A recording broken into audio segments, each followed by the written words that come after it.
your favorite podcast. It's Critical Blast.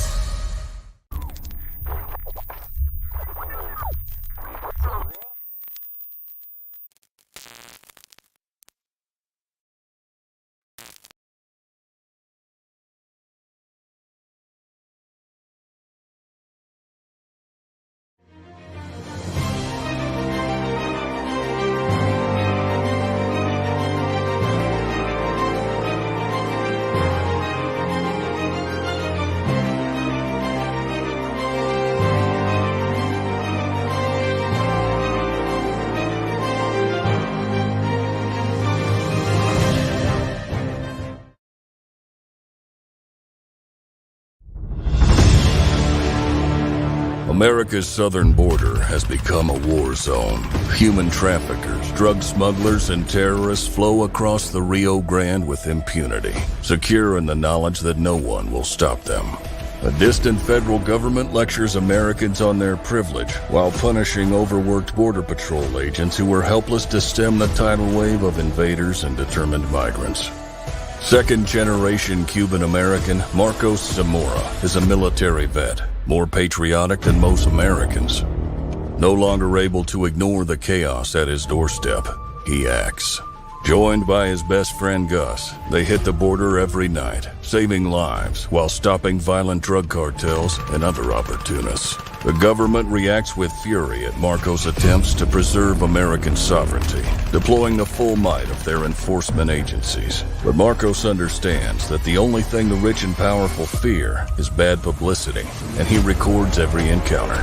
Whoever he is, this private American must be stopped. Illustrated by Richard Bonk and written by Eisner winner Mike Barron, Private American is his version of Captain America, and maybe a little Punisher, taking part in this ongoing, violent, and very real battle of good versus evil in the war for American sovereignty. Grab your copy at theprivateamerican.com. We have a secure border, and that is a priority for our administration.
Here we go. Honeycomb's big. Yeah, yeah, yeah.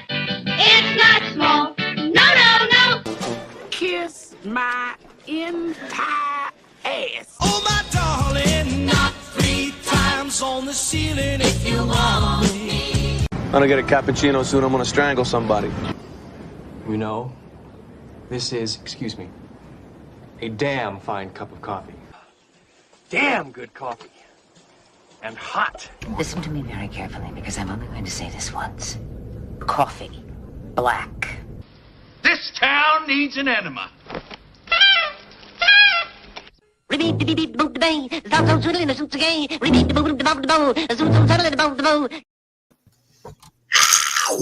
What's up, everybody? The doctor is in.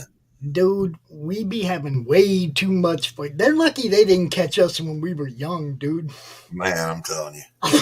They don't see us backstage jamming out to the music. Way too much fun. as old men doing this. Listen, decaf is not an option. Come at me. You are watching Doc's Coffee Shop.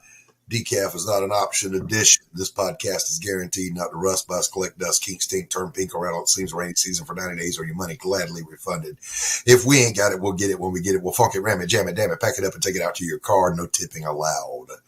Hey. I like tips. Oh my goodness gracious. So I worked pretty hard yesterday. 2 pages penciled and inked and another page penciled in one day. Just saying. So I gave myself the day off today because hand cramps are a thing. Where the hell is everybody? I feel dumb as hell when I don't have something to do. I don't like feeling useless, and that's how I feel if I'm not working. My conscious, I say to myself, I'm going to take some time off, and my brain says to me, How dare you? that's just what happens.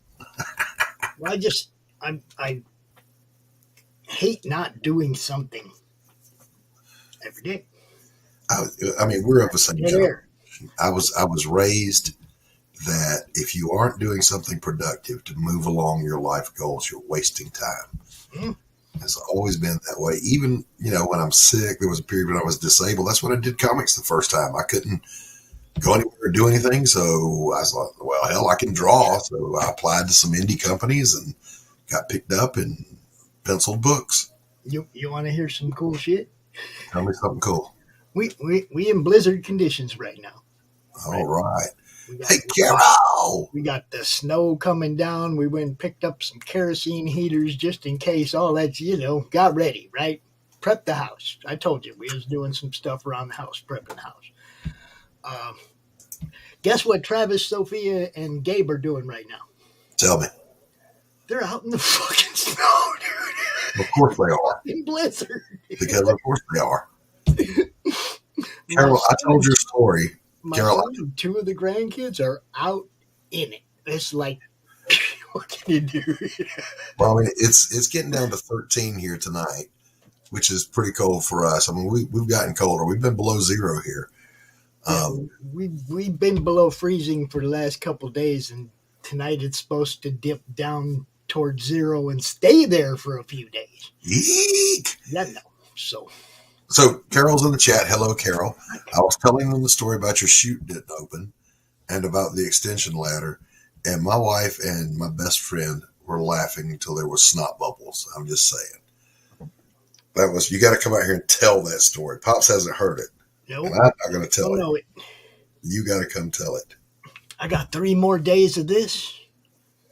Oh, and Emma came home from school today with a bunch of different art projects, different art that she's done at school. And so we're going to do a little episode tomorrow and show you guys the stuff that Emma brought home from her art class. And some of it's pretty fucking cool. I'm just saying. The munchkins are down, man. I would cheat and show you something right now, but I can't. But it's like right there. Okay. All right. Well, I'm excited because I'm on the home stretch of finishing all the art for the first volume of Pariah, right? And once the campaign launches, I'm taking a good 6 months and I'm going to paint every damn day.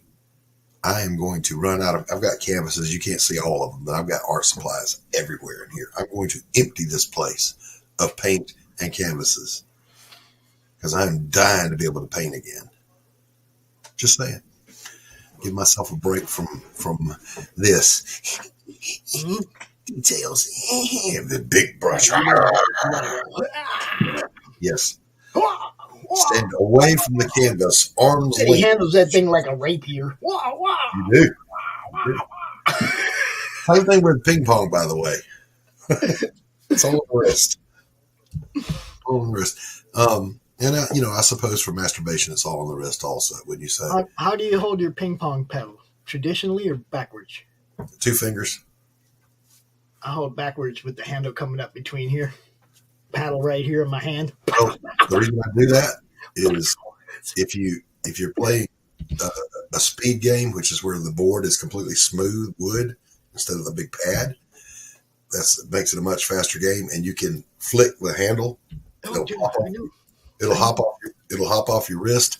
Slap that ball. I just like wearing it backwards, so I got the paddle here in my hand because I can do all kinds of stuff right here in my hand. Well, let me tell you my story though, because I'm as I am. I went to an art festival that some of the young people put on. I was invited as a guest to show, and normally I don't do those little pop ups, but this was at a pretty big facility, and I thought, okay, I'll put in an appearance. So I brought about 5 pieces, put them up. They had a ping pong table set up, and there was these high school kids, and they were playing. They were very basement players. Well, me and my partner, Rudy Solar, were the 8th Fleet champions in doubles. Okay, so I know a little bit about it. And I said, I have always wanted to play that game. And this girl goes, well, here, you can take my place. And she gave me the paddle, and the guy was over there. I was like, now, what are the rules? And he explains it, and I'm going back and forth with him, I said, okay.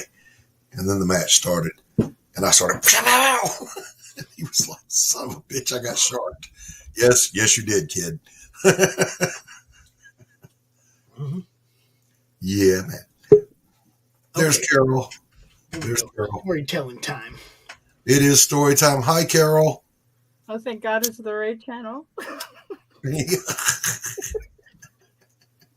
I can't log into YouTube on this computer because I changed my Gmail password and I'm too high to remember the password.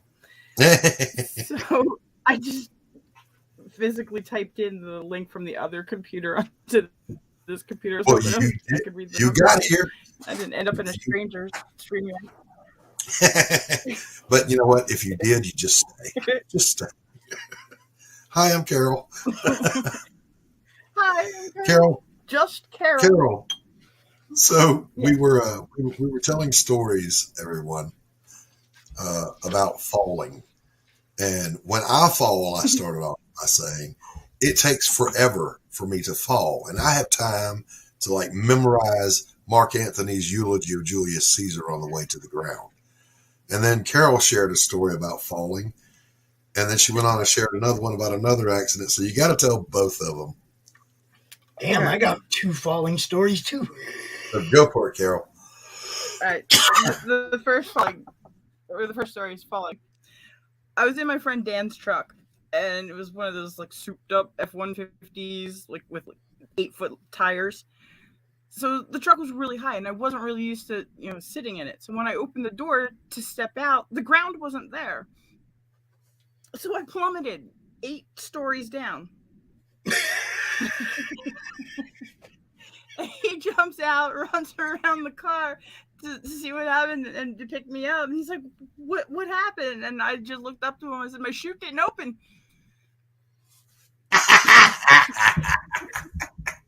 It sounds about right. My chute didn't open. My chute didn't open. I'm never that quick on my feet to think of some shit like that. Oh, I sometimes I could be pretty too quick like that, and I'll say something I probably shouldn't have said. That was good. That was good. My chute didn't open. I swear to you, I told my friend Christine, and Christine's about 5'0". So I told her that when I said, you've got to store that in your memory the next time you fall and somebody asks what happened. You've got to say it. Hey, let's welcome Paul Gomez. Hold on. Oh, we could have introed him. That's his show intro. It's not his personal intro. How's it going, everybody? Hey, Paul. We're telling stories about falling, and Carol's telling us. Now, Carol, they took you to the hospital because you fell those 8 stories out of that truck. No, that was a different falling down. 8 stories out of a truck? I fell out of a truck, and when my friend asked what happened, I quickly said my chute didn't open, and I plummeted 8 stories of the truck. I'm sorry. I don't care. That's the funniest shit I've ever heard in my life. If you said that to me when I ran around there, I wouldn't have been able to help you. I'd have fell out laughing. Yep. It caught him off guard. So then, I was not expecting that at all. So then there she was another incident where I fell in a pothole. my demon dog, who would pretend that she was like so ancient she needed help to get up on the couch, but if she got out the front door without a leash, she was like a gazelle on fire. So I had to go and chase her down because she's stupid and will get lost. And she was in the neighbor's driveway, and I thought, well, she cut across the yard. I'll cut her off and go to the street and meet her halfway, and then I can just grab her. So I'm running down the street. It's pitch black out. We don't have street lights or anything because we live on top of a mountain. We don't have electricity apparently. And I fell in a pothole. Like at full speed, and my leg was all backwards and stuff. But I guess I tried to stand back up on my backwards leg, and I fell out, hit my head apparently, and when I came to, I was still in the middle of the street. I had army crawl out of the road because nobody's gonna see me. They're gonna run me over. Then when my husband took me to the ER, they kept asking me what my social security number was, and when they were checking me in, and I kept giving them my phone number. Like 800 times. they're like, it's okay if you don't know. I was like, no, I know my number. And they're like, did you hit your head when you fell? I don't know. I just kept waking up in the freaking dirt, and now I'm here. So yeah. I don't know if I hit my head. I just kept waking up in the dirt. But the funniest one was the extension ladder. The extension ladder. You got to tell them that one. I want you guys to visualize this now. All right, so the extension is a really big one, like a 16-foot ladder, was leaning up against the house, and I didn't want it up there because I didn't want people climbing up the ladder in the middle of the night and sliding down my chimney and stealing me, because that can happen. It's not just so I took it, I walked it down a little bit, like you walk a ladder down so you can carry it. But I thought for some reason it didn't feel that heavy. I could pick it up over my head and walk it behind the house, put it behind the garage where it lives. So I'm holding this big old ladder above my head, and it just starts getting heavier and heavier, and my arms are lowering and lowering. Next thing I know, my head's going through the rungs, but my arms are still falling, and now they're going out, and the ladder starts to extend. Oh. It wouldn't go back. I was like, oh my God, I can't breathe. And I started to panic. So I just ripped it off my head and nearly severed both my ears. And my thought immediately went to, if that happened to me, my last thought before I passed out would be, I got to get this off because I can't die like this. It's humiliating. Imagine being found like that. Coldest day of the Sadly, year. it's not the first time I got my head stuck in something. Well, we'll hear about that one in a minute. Max, what's going on, brother? What's up? Max, how's it going? I'm good. How are you? Cold, man. Yeah, it's chilly as shit here too. It's like -4 degrees, just normal, and then the wind chill takes it to like -18. Where you at, Max? What part of the world? Kansas City. Oh, damn. See, I'm further south in Texas. How cold it is outside. Yeah, it's like 8 degrees around here, but man, whenever it gets to 30 in Texas, we're all hiding anyway. So it's like, well, listen, I want everyone to listen closely. Shh, listen. That's my air conditioner. No. Coldest day of the year. No. You can't kick me. It's my stream. I know. Just waiting to see how long it took you to realize that. Okay, so check it out. At 6 p.m., it was 31 degrees. Hold on. At 9 p.m., it's going to be 23. At 12 a.m., it's going to be 18. At 3 a.m., it's going to be 14. At 6 a.m., it's going to be 7. And it just keeps going down. We're getting down to 12 or 13 here overnight. So, holy crap. That's not the coldest it gets, but that's pretty cold. But we're telling stories, everybody, about falling when you fall down. Okay? It happens to all of us. But ever since my childhood, and Carol, by the way, has the blue ribbon. She's won the gold medal in the falling story. I don't know. You ain't heard mine, Doc. Well, hold on. But for me, when I fall down, time slows down. I have time to like read a book before I hit the ground. And I told this one last night. I'll tell it quickly, then we'll pass it around. I was, and the cold weather reminds me of it. I was the director of a residential recovery program for substance abuse, right? So I was going around to the various houses, making sure they had everything they needed, before the freeze set in. And I went to one of the houses, and off of the kitchen is a flight of stairs that leads directly back to the driveway. And I told them, look, I'm gonna padlock this door. I'm gonna key lock it. Don't use these stairs. It's gonna freeze the night. It's gonna be dangerous. They're like, okay, Mr. Blaylock. So I locked it. I took one step, and there I went. And I'm falling down the stairs. Cup of coffee in one hand, cigarette in the other one. And the first thought was, don't spill coffee on yourself because it's really hot, so it'll burn you. But then it'll freeze to your skin, and that'll be really unpleasant. And that thought, and then my next thought was, surely the guys inside can hear my big fat ass falling down these stairs. They're going to run out to see if I'm okay. And then I got to the bottom, and I realized you locked the door. I celebrated for a second. I didn't spill my coffee, and I still had my cigarette. But I get up, and my ass hurts and my back hurts because I fell down the damn steps. I'm hobbling over to the truck, and I look up at the front door because surely the 7 people that live in that house, somebody's going to come out to see if I'm okay. No, not one of those ungrateful bastards came to make sure I was okay. So that's always been the story of my life, though. When I fall, it takes forever. Pops, tell us your falling story. Which one do you want first? The most recent, the one where Zeus knocked me down or dragged me down the stairs. That one?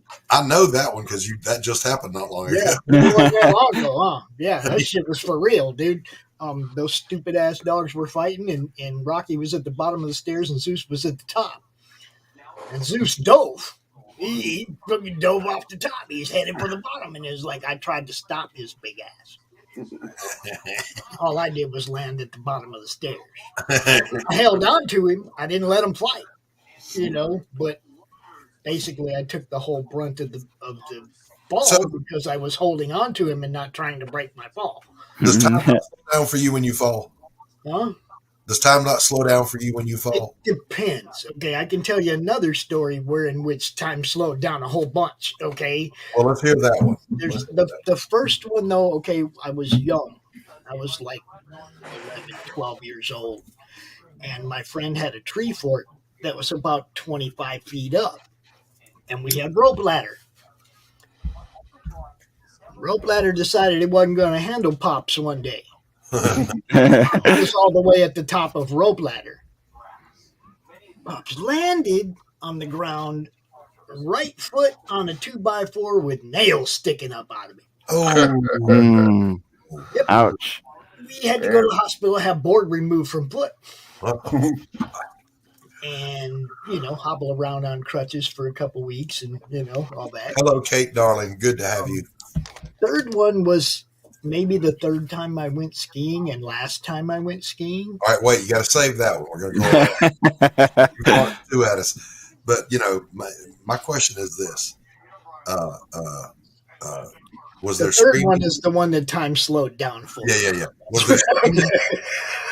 Was there screaming when you landed on the board? Yeah, there was cussing and screaming, and I was a very young kid, and dude's mom was not happy with me at all. I was, shit, All right, so I saw Paul. All the words I learned at time school slows down for him. So tell us, Paul. Now, I don't really have that many falling stories. I do have one or two. Whenever I was younger, I used to work for FedEx, and I worked on the airplanes, loading the planes up. I was working in the underbelly because I was a team leader, and I was stacking the stuff in. And whenever you're stacking it in, especially at the holiday time, falling on you story. No, this is a falling. So we had to go up this belt that took the packages up. But whenever you went up, it was off, and then you're up there putting these boxes and stuff in and trying to stack them nice and neat.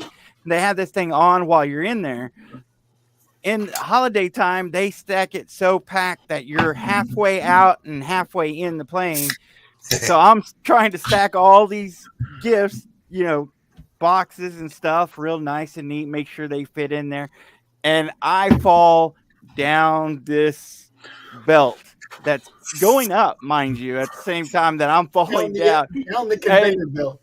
Yeah, it's a conveyor belt about, 8, 9, 10 feet high at least. And I'm going down this belt and I'm really just slow because it's going up. yeah, looking backwards, staring at the sky and the stars and seeing this big old plane. And it's just like, it's only a few seconds, but to me, it feels like an hour because I'm like, oh, how am I going to land? And it's like, I can't grab onto anything because I'm on this belt that's actually moving up while my body's going down. And I'm like, uh-oh. But I mean, it was one of the most unreal feelings in the world, especially considering I wasn't on sure ground. Anytime I've ever fallen, it's usually been where I could catch myself, but this was a constant belt going up. And whenever I finally got into the ground or to the bottom where the rest of this vehicle was, it was like the belt started pulling me in, and it was just a matter of me having to snap myself out of that slow motionness to get myself out of that conveyor belt at the same time. So yeah, it's definitely usually that slow motion thing for me. I think our problem is that as an artist, I can visualize drawing that. Falling like a dryer load. Seeing the stars. Not coming down. Constant fall. Max, what about it? Well, let's see. There was once when I was like 10, and I was climbing a tree, and I got to the top of the tree, and I don't know how I slipped, but I slipped, and I hit a branch, and I was like, that hurt. I hit another branch, and I was like, that hurt too. And I hit another branch, and I was like, ow, and I got all dizzy, and then I hit the ground, and when I hit the ground, I landed on a root on my back. And it knocked the wind out of me, and I fucking stumble into the house, and I'm all like trying to breathe, and I pass out and fall down, and my mom thinks I died, and my dad's like, no, he'll be fine. Walk it off. I pass out and wake up on the floor. I remember that day specifically because I got my ass beat that day too because my parents caught me smoking cigarettes. No mercy. No mercy. Nope, not at all. Listen, I fell out of a tree. True story. You got big wind, Doc. Oh, well, here, let me turn it off. There you go. It just got hot for a second. The heater in here works entirely too well, is what I'm saying. So I was going out on a date with this girl, and it was to a dance. It wasn't a prom, but it was a dance, so there was a tux, But my car was in the shop, so she was going to pick me up, and I was going to drive her car because, I'm a man. That's how that shit works. So a man at like 16 years old, whatever. She's in order to pull into the driveway, she has to drive right up under my favorite tree, which is this huge oak tree. And there's a limb that goes out over the driveway. So I thought, oh, it'll be neat. I'll get up on this limb and I'll drop down on the hood of the car and scare the shit out of her. Yeah, I forgot those dress shoes are kind of slick. And I did what Max just said. I went, whoosh, and I fell. And my feet, it was one of those where your feet go out from under you, and then my upper back hit the limb I was just standing on, which then made me do a face plant right in front of the car. She had to slam on the brakes to keep from running over me. So I have ruined this tuxedo and splattered myself in front of my date that I'm trying to impress. I remember once I was standing on the retaining wall by our house. We had a big hill, and the driveway was cut into the hill. So I had retaining walls on both sides. I was standing on a retaining wall, and I fell forward and just landed straight on my face on the driveway. Ow. Yeah. I had so many falls and hurting myself that the hospital thought my parents were like beating me.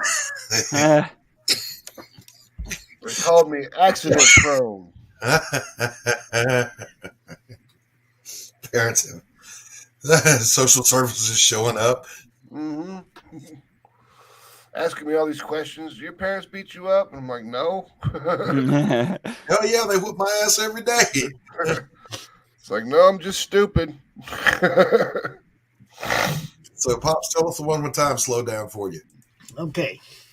So when I was young, I had a few friends that skied, and I went with them a couple times, and learned the basics, learned how to ski.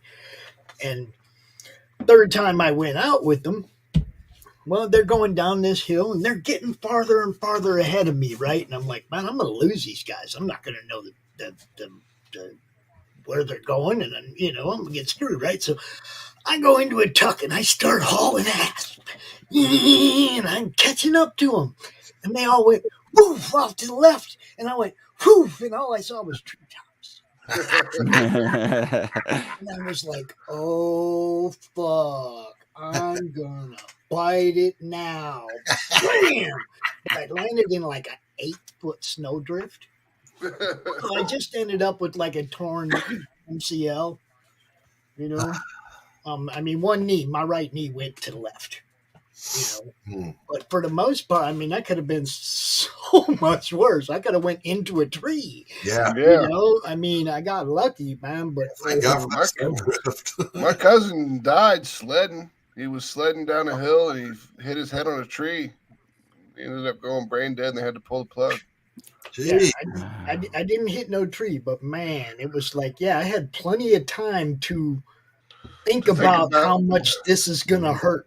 Yeah. How did we get here? It's like you're flying through the air and the record scratches. It's like, this isn't the Pops Van Zandt. And you might wonder how I got here. They didn't know what happened to me. The guys were in front of me when they went that way and I went that way, right? They had no idea where I left the trail. Or they lost you. So they had to go to the top, come down again slow, and figure out where I went off. Because I never came down to the bottom. They knew something happened, right? So, but back in that day, it was like a wineskin full of Southern Comfort. Kept me comfortable until they got there, Survival tip, ladies and gentlemen. Don't drink liquor to keep yourself warm in hypothermia situations. You'll die faster, but then again, you'll die happy. So dude, it hurt. Okay, it was like, okay, I'm drinking this whole thing, and I hope somebody finds me sometime soon. Basically, what else you gonna do? But then I did have snowdrift. I did have that buzz to keep me going, and then I was also plenty belligerent by the time they found what took you fuckers so long. They're not really friends if they don't get you almost killed at least once. Yeah. Wouldn't you say, fellas? Carol, would you agree? Sure. Okay. I'm usually that friend getting the other one killed, though. I've had some people talk me into some dumbass shit that I did when I was young that I look back on and I'm like, what the fuck were you thinking, you stupid fuck? Only until I was about 10. When I turned 10 years old, I wisened up a lot. And I was like, you know what? Fuck all you guys. I ain't doing anything you tell me to. I'm tired of being the one that gets hurt all the time. I was on my bike and I was going to the bank, and I told this one the other night. Carol heard it. As I pulled in to the bank, this old woman backed out right in front of me. So the choices were, there was no way to stop. I was either going to eat the car or dump the bike. So I chose to dump it because eating the car did not look attractive. Mm-hmm. And again, I went into slow motion and I'm falling. And I hit the ground, and my first thought was, okay, it doesn't feel like it even tore my jeans. So cool. And then my next thought was, hey, I didn't hit my head. And then my head went dink off the asphalt. My helmet went on. And I literally said, oh, there it is. But I ended up with a broken arm, my right arm. And if you go to my fine art channel, there's a video of me painting with my left hand because I broke my right. 2 places in the elbow, 3 places in the wrist. And the woman said to the cops, well, I looked in my backup camera and it was clear. And I was on the ground and I yelled, that's because I wasn't behind you. I was coming. Highway. See, that's how crazy this is. Now the 2 grandkids just came in. They said, hey, can we go over to our friends? Our other friends are over at their house. Everybody's out playing in the freaking blizzard, dude. What the hell? I'm telling you, before this, I had like 10 blankets on me. I was comfortable. Y'all are crazy people going out in this cold weather. All the neighborhood kids are out playing in the freaking blizzard right now. Listen, when it's 30 degrees in Florida, where Kate, it's cold. Just saying. I don't understand it. I know when I was a kid, it didn't bother me either. I could go out there for hours in the snow and play and go to the hill where everybody ran their toboggans and sleds and shit and do that all day long, right? Yeah, but man, I don't get it. Not anymore. I got there about 10 minutes. Not for me. My dream is to live in a place where there is no word in their language for cold.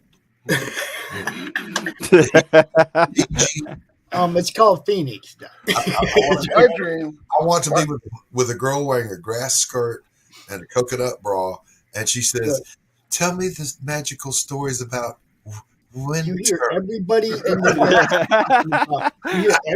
the nation talking about how cold it is. Texas, the South, everywhere talking about how cold it is. Ain't heard one person in Arizona going, it's fucking cold. Not one. See, that's what I want. I want when I get like retired, I want to be able to get like a big Winnebago and just drive around and stay where it's nice and warm. Just go wherever you want. I'm comfortable with Texas. It's okay that it gets cold every once in a while, but not like that northern cold. No. Yeah, I thought about Australia a lot, Manny, especially like northwest. Because if you flipped it upside down, that would be the same as the southeast for America. Closer to the equator. I don't know what snow is. Australia's always got stuff that wants to kill you. Everything wants to kill you there. Yeah. Even It's the like grass. 90% of Australia is desolate because it's there you go. crazy area. Someone in Arizona said it's cool in the 70s right now. Well, that was my point when I said that too. The whole nation's freezing. Arizona's going, I'm sure Manny remembers because he and Smirk and I were talking, and I said something about Northwest Australia would be my goal. I even named a town because the population was the same as where I'm at here. And he goes, "Oh yeah, that's where the saltwater crocs will eat your ass alive if you go to the beach." Well, shit. Yeah. There goes that dream. Yeah, none of those places are safe. I can't wait to go to that beach. Yeah. I mean, I'm okay. that sounds scary. They got 9 of the 10 most venomous snakes in the world. They got like 7 of the 10 most venomous spiders in the world. Crocodiles, snakes, sharks on the Great Barrier Reef.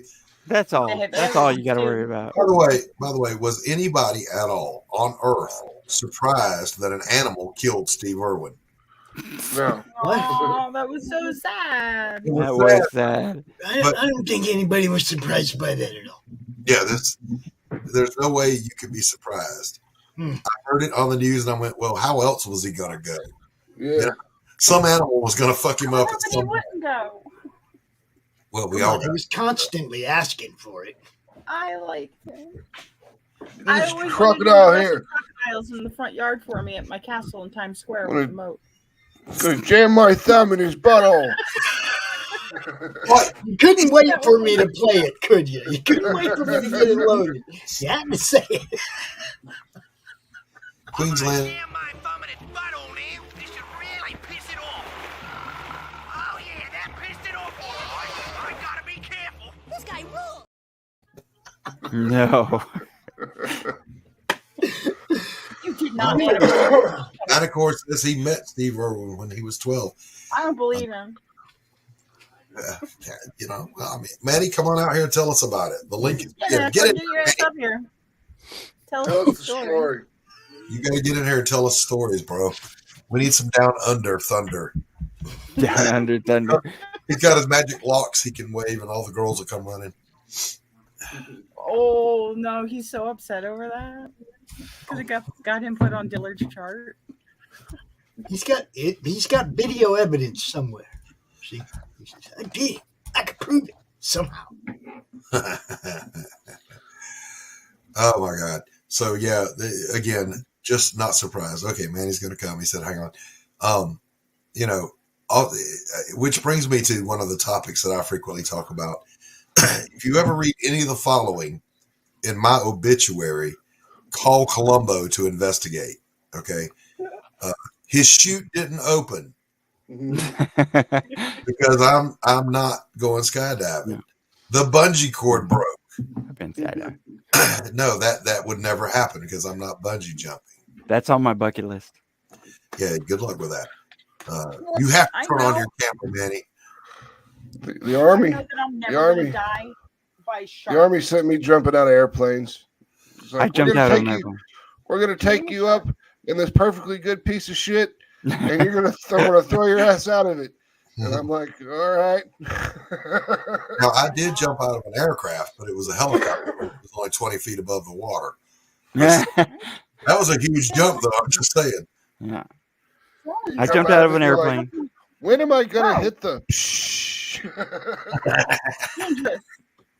I would love to bungee jump out of a helicopter. That's actually what was been on my bucket list forever. I'll wait, Manny. You got to be on cam to come on my show. Only Carol gets a pass on that. I've been in a room with 2 live tigers. I've been in a room with a hungry teenager. Yeah. Well, I've got I've got 6 kids, so yeah, I've definitely, teenagers. I love. My friend said we were talking about kids, and she goes, "Yeah, 2 is enough for me, but I had 3." Right? Yeah. No, I've jumped out of a plane, a train, and a moving car. I've always wanted to punch a shark in the nose, and that's on my bucket list. That's never gonna happen. I want a bunch. I've almost got the chance to punch a shark in the nose, almost, but someone didn't want me to, so I didn't get that chance. But like I said, I've been in a room with 2 live tigers. Man, jumped from a plane, train, and a moving car. I've stolen a federal vehicle. Oh my God! I don't think many people can say that. I've stolen a federal vehicle. You talking about Grand Theft Auto? Yeah, well, I didn't. It's not Grand Theft Auto unless you get charged. I didn't get charged. No, in real life. Whenever I brought the vehicle back, there were like 6 cop cars with police officers that had guns on me. It was I went full speed around a police department. I did like circles around it twice. Yeah. Hey, how's it going? Hey, what's happening? See, you got to tell that story. You can't just throw which one? Name it? Which one? Why did you steal the car? What happened? Why did you not get charged? Okay, the federal vehicle, because that's different than the police station one. The federal vehicle, I was in a learning facility that was a federal compound. It's called Job Corps of America. I don't know if y'all have heard of that. So I was in there for about a year, and after like a few months, they allow people to drive the vehicles, which are federal vehicles. And I was one of the special people that was allowed to. I went through this course that they licensed me to. Well, the only people that were allowed to drive it were the people that were in the head of the department. So they wanted me. I was in carpentry. They wanted me to go get the new recruits, bring them to the carpentry and show them around, then drive them around and show them the complex. Well, I told my teacher, who had the keys, because they give the keys to the teachers. I was like, we don't have recruits this time because it's a holiday. And he was just basically ignoring me, saying, just take it, go, get out of here, and just come back in about an hour. And I'm like, okay. Well, I was working off campus. And I was like, I need to go get my check anyway. So I went off campus, and you got to go through this checkpoint to get off, especially with the federal vehicles. Went, got my check, came back about an hour later, just like my teacher told me to. And there were cops there. They basically were saying that I had stole a federal vehicle, and I was like, he gave me the keys. It wasn't stealing. He gave me the keys, and it was like, you took it off federal land and this and that. And like I said, whenever I came up there were 6 cop cars. Two of the guys actually had their weapons drawn on me. They thought I had kidnapped some of the other guys because 3 of the other people went with me. My God. Yeah. All right. Stephen, you know the rules. Huh? You know the rules.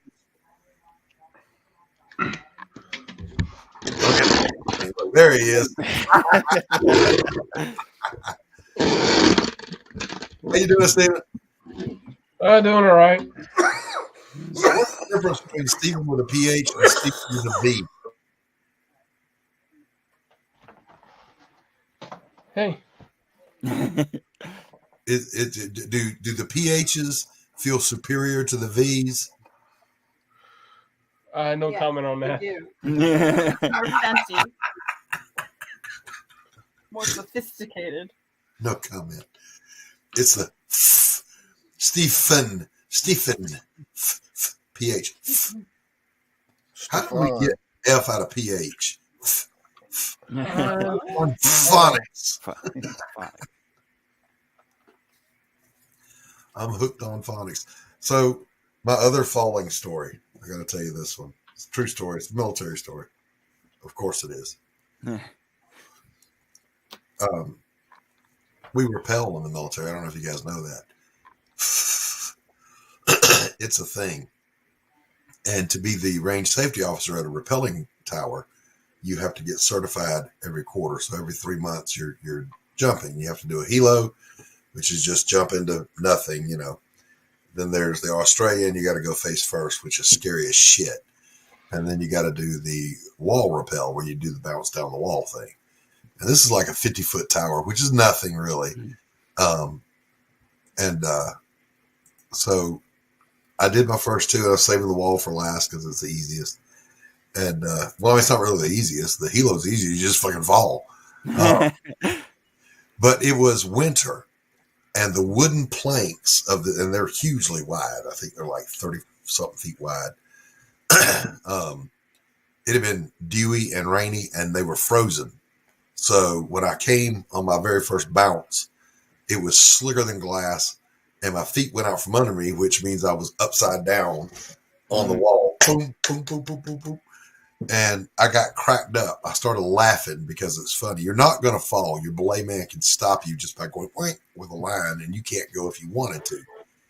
Well, he had me belayed, and to recover from, any mishap when you rappel, there's a procedure. You just reach up with your left hand, you grab the rope, but not with a death grip, loose grip. And then with your right hand, you grab as much slack as you can, and you put it in the small of your back, and then you will recover. It'll just automatically reseat you. I was trying to do it, but I was laughing so hard I could not. So my belay man, because we're out there in the freezing cold and he didn't want to be there a second longer, starts bouncing my ass off the wall with a rope. Boom, boom. I finally recovered enough to get down, but I could not stop laughing. And all I could think about was, if this shit had happened in combat, I'm pretty sure I would have still busted out laughing. How absurd it was, and I would have gotten killed for laughing. Ladies and gentlemen, the one, the only, Manticore. What's up? Hey. Yellow. Hi, Manticore. That's why I just got out of bed. That's why I had to take 5 minutes to make myself presentable. How is everyone? I just washed my head. I can't do a thing with it. Basically, my headphones will hold it down. How are things down under, brother? Yeah, doing good.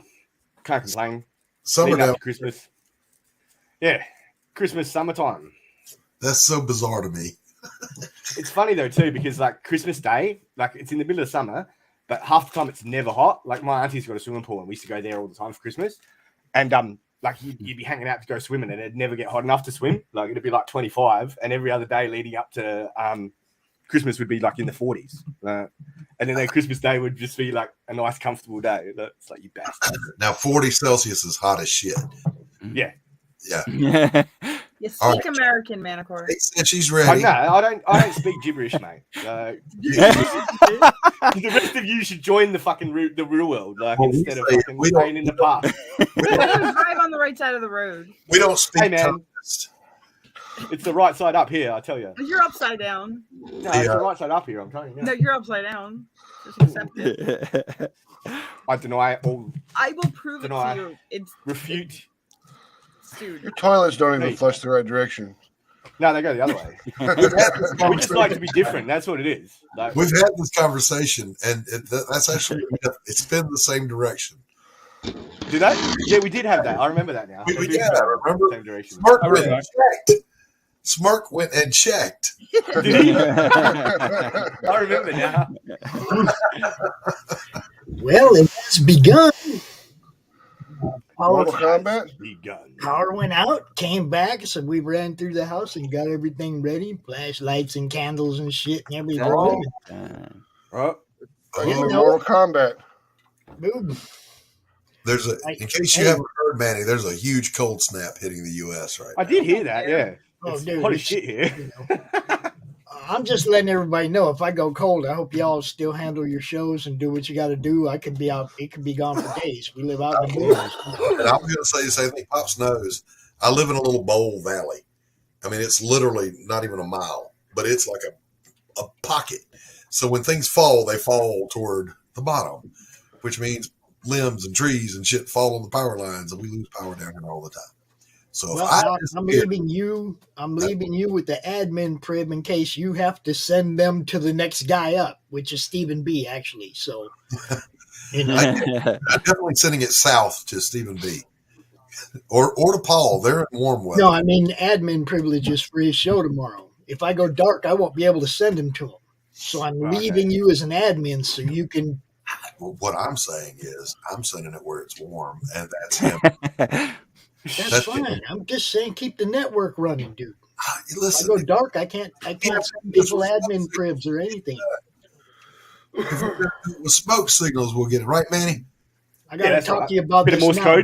I could go dark in another 5 minutes. What's that thing? S. Stop. Oh, what is that thing from Crocodile Dundee? I can't remember what it's called. Yeah, and he's like, I'd never seen one until like, I've never been up to the far north though. Like I've never been far north Queensland. I've been to Queensland, and I've never been to Darwin. I'd like to go to Darwin though. That's where all the crocodiles are. I want one of the wow things. I'm just saying. If I ever go to Darwin, I'll bring you back one, Doc. All right, cool beans. Yeah, we were going to swap snacks because they have some crocodiles, Carol, but they were like this big. They have snacks in Australia that we don't have here. Like, and I've got to get your address, and I'll send or a PO box, and I'll send you some burger rings. Yeah, keep waiting because I'm waiting for my birthday present. That was like 6 months ago. So I've got it here. Do you want to see it? Wait. It's proof that I've got them. Okay, well, then, you also have my Adelaide key ring, address.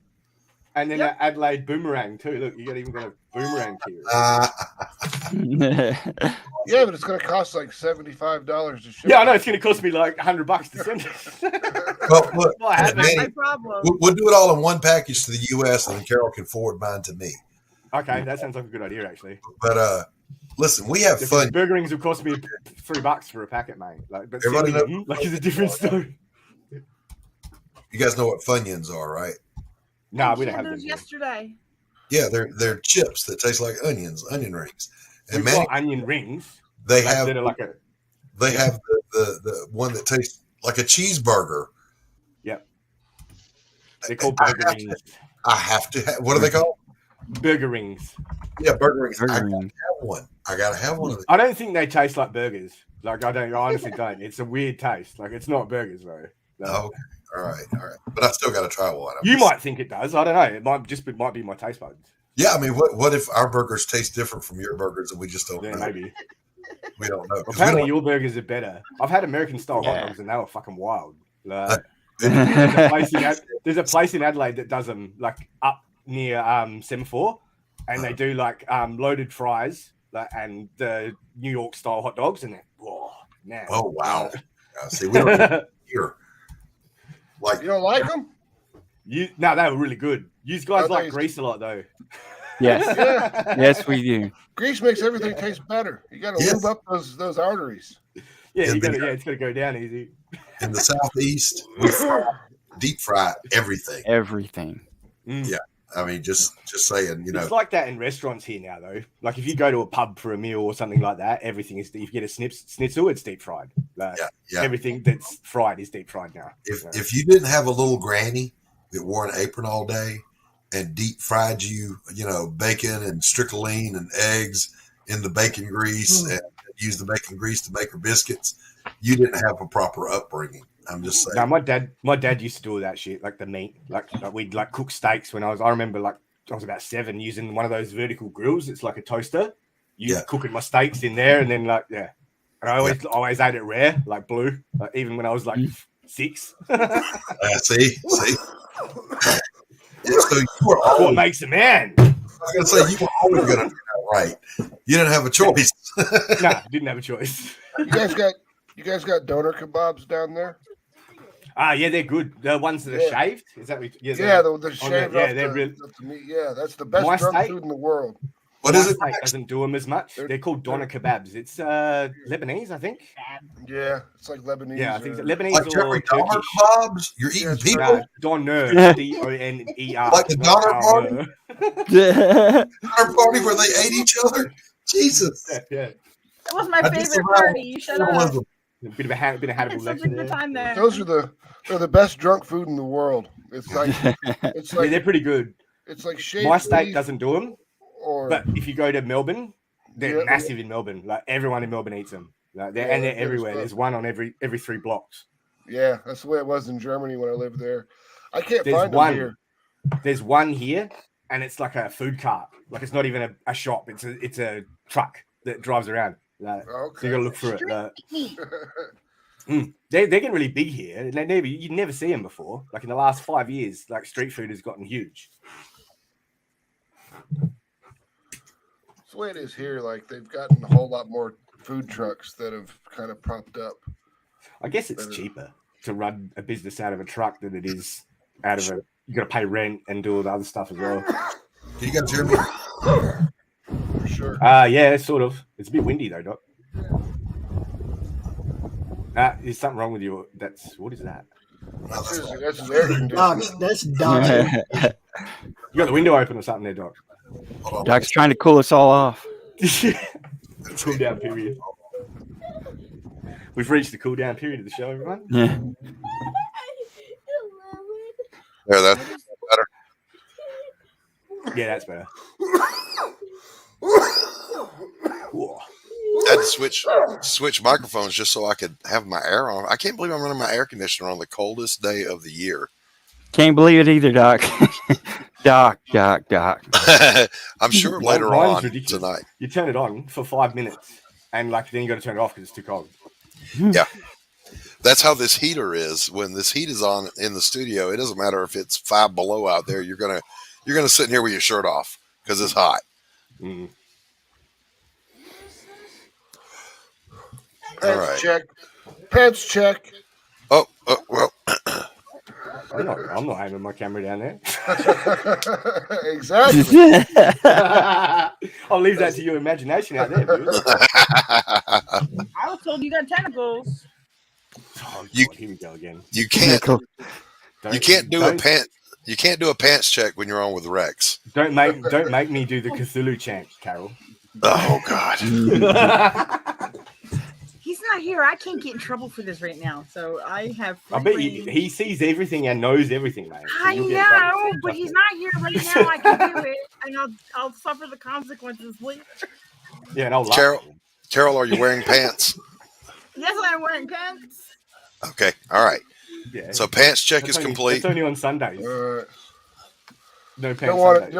you don't want any Vic Mignogna stuff going down. You get me too in 5 seconds flat. What was that dude's name that was on CNN and they caught him whacking off on a live The stream? guy on the Zoom call. Yeah, He was on a Zoom yeah. call. Yeah. Yeah. And then there was another one at the height of the lockdown. This woman broadcaster was on, and she's all professional, and behind her on a shelf is a 9-inch dildo. Oh yeah, it was like this big, man. I saw that. She had to have known it was there. She put it there. Man, Oh yeah, she put it there. On She purpose. just forgot. It's there every day, you know. Oh, yeah, it's every day. Yeah, I forgot that it's in my frame. You don't notice that when you're looking there. If she did that on purpose, that's one of the greatest trolls in history. Fuck, man. Yeah. She's base. Nice, Daz. That was awesome, though, man. Yeah, but the Zoom call one, he had to have been getting off on the thrill of it, eh? Like it had to have been that. Like I don't know how that's a thrill, though, man. You know, no, I've never got into that either. Like No. you can't relax, man. It's like what the fuck.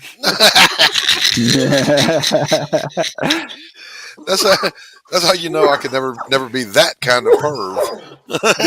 That kind of perv. Not that type of degenerate. I don't want to talk about. I always feel bad enough when I had a kilt on and I was going commando under that shit, and then I'd be all like, that's traditional, isn't it? Yeah. Commando under there. Oh, Carol says got everything Scotty is saluting up here. I understand what that means, Kate. So yeah, what did you say though, Carol? I heard you slide one in. I don't remember. Oh yes, you do. You said something naughty. You said something naughty. I might have. And then instant regret. Oh, Manny, I got to clear something up with you because we may have miscommunicated in DMs. Were you asking me what to use to do penciling and inking, or that you wanted? I wanted to know if you had some stuff that I could work on, just to color. To color. Yeah, to color and to ink. Yeah. Okay. Yeah.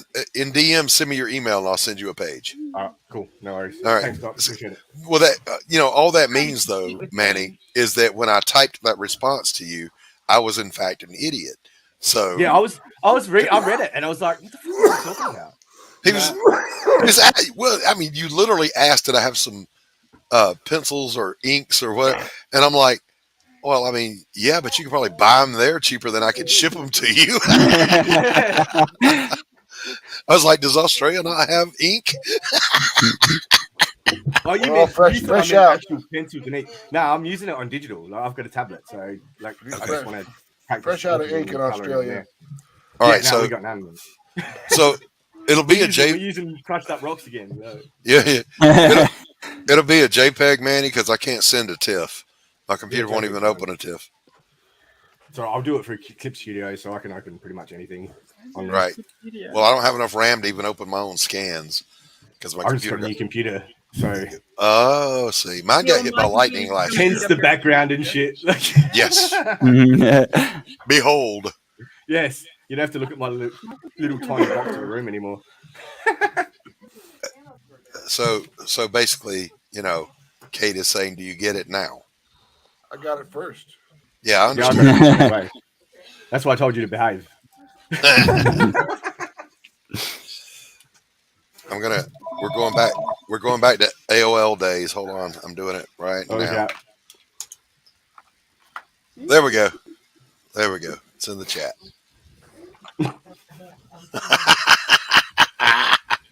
It's when you had analog phones. Shut up. I remember analog phones. I'm that old, Doc. Yes. I have one here somewhere that still works. If I plugged it in right now, it would work. My dad had one of those rotary ones that you'd put your finger in. And mine is a rotary, and it's here literally somewhere. I've showed it on stream, and then I sat it on the floor, and I don't know where it went. But yeah, you got to. Kate is insisting on a hair flip. I'm not doing it. My hair flipping days are over. I don't do it anymore. Nah, there's no. First and the last time someone catches me slipping. Oh my. Oh my God! Wait, I got to do. There's another AOL one. Wait a minute. Let me see if I can remember how to do this. Oh! What the hell was that? I didn't do it. There's a tiny person on that's what I do. On a camera. Look, a There. little mini human. It's a mini person. It's a rose. Hello. Oh. Oh, Gorge. What's up? Mine's a little dude with a top hat on. How you doing, Goldie? He's got his top hat on with his Go on. glasses and his nose and his smiley face, and then he's got his neck and his Yeah. arms. I and saw his it. legs. I saw it, Max. For Yeah. some reason, I remember like back in elementary school. I'll be back in a second. Sorry. The teacher passed like these red noses that light up. Yeah.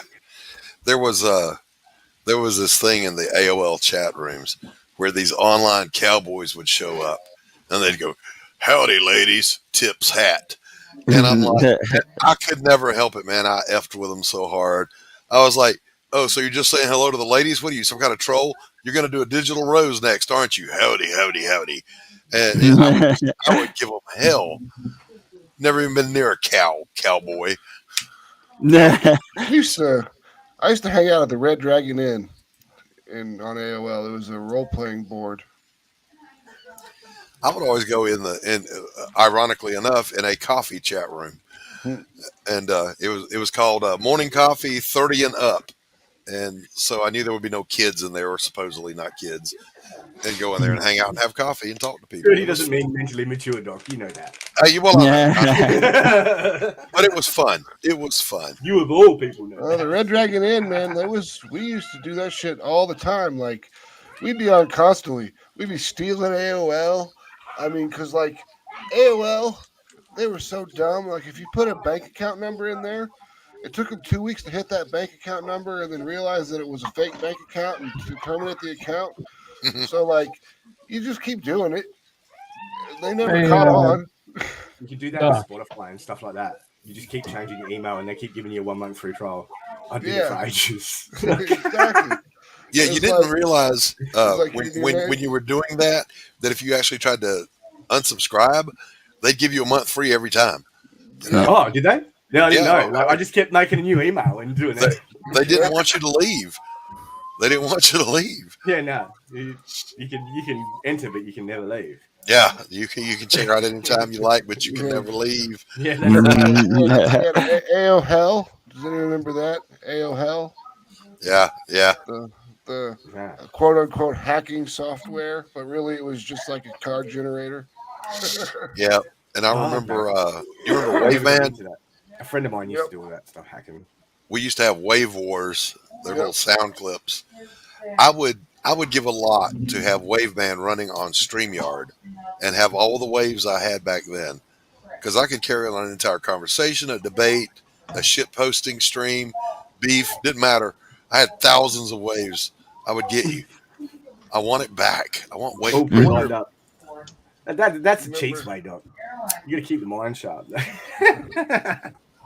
Wave Wars. I wonder whatever happened to Waveband. I don't even remember before AOL, like bulletin board systems and stuff like that, and they had FidoNet. Does anyone remember? You remember FidoNet, Doc? I don't remember that one. No, that was the first email. It'd take like a day and a half to get your email back, because like you'd write an email and then the server guy would have to connect his modem to another one, which is usually AOL, and then send it to that FidoNet. Yeah, shoot it to the FidoNet stuff. Download the new FidoNet stuff. Do it again later on that night, so then you'd probably get your response by then. But there was this group on there called Flame Wars, and all it was people just making fun of each other. So it wasn't just making fun of each other. It was making fun of each other in inventive ways. Yeah. So like banter, we call it here. Yeah. Yeah, we call it that here too. Except, banter is usually friendly. When it this gets is not friendly. Yeah, when it gets Australia, you can't tell the difference between friendly or not. Yeah, in the world where it's acceptable to call someone you don't like mate, and people you do like the C word. Yeah. Hey, Doc. Another wrong word. Yes, Stephen. For this panel here, do you think it's better if the camera is showing from the inside the room or on the outside? What's the person on the right? Her. And the one on the left is the robot. No, one on the left is the main character. I don't know. I see it as looking out. The You see it panel looking out? looks good so far, but if you want my advice, I would put something in the foreground. I mean, unless you're saving that for a lot of exposition, like a lot of dialogue. Yeah, because where else are you going to fit your dialogue on that page too? That's you got. Yeah, well, if you put like a bush there, you can put the dialogue over the bush. It's no big deal, and it also generates that third level of. Are they in a room, Stephen? That's what he's asking. Yeah, they're in a room, aren't they? Should they be looking out or looking in? Is what he's asking. This I is reckon the room looking right in. here. So you see, there's practically nothing. Okay. It's an empty room. Okay. Then have them. The view is from the outside looking in, and then you can have something. Have some. You know, you can even have a random head walking by or something. You know. So have it. So have the camera outside the room looking in. Yeah, we're standing outside looking inward. Yep. All right.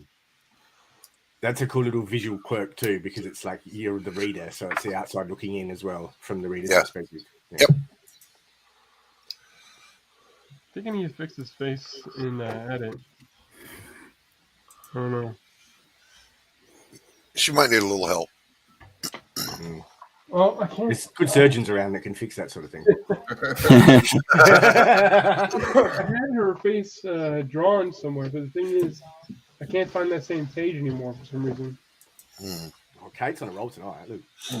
She's fired up, baby. That cold weather's got her saluting. Yep. She's ready. I wasn't paying attention. I'm sorry. There's nothing unusual there. I was going to say that's not something you actually have to announce, Carol. We just We assume. don't know that No, about you, I Carol. forgot that I was here, and then I realized I was here, and then. It's like you didn't say anything you shouldn't have. It's like you don't talk to yourself. Oh, you don't even know.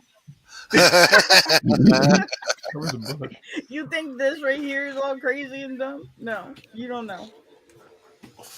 I've got an idea. I think You have an idea, but you're still not quite all the way. Yeah, her chute didn't open. Shoot it over. Then I hit my head. And then there was that loss of oxygen to my brain when the ladder Yeah, she attacked. was. Did your mum give birth to you standing up, Carol? The other day, I went to leave my room, and I tried to walk through the door before turning the doorknob. I was watching, but in my defense, the glass door was like sparkling clean, like, so it didn't even look like it was there. I was watching the world's dumbest criminals or whatever, and this like this, Carol. this dude goes in F in and the chat if you need help, Doc. he's gonna rob a bank. Sorry, mate. He's gonna rob a bank, and he robs his bank. He puts the note on the counter and says, "Put all the money in the bag," and puts the bag on the counter. And the lady's looking at him all crazy, and he's like, "Hurry up, lady!"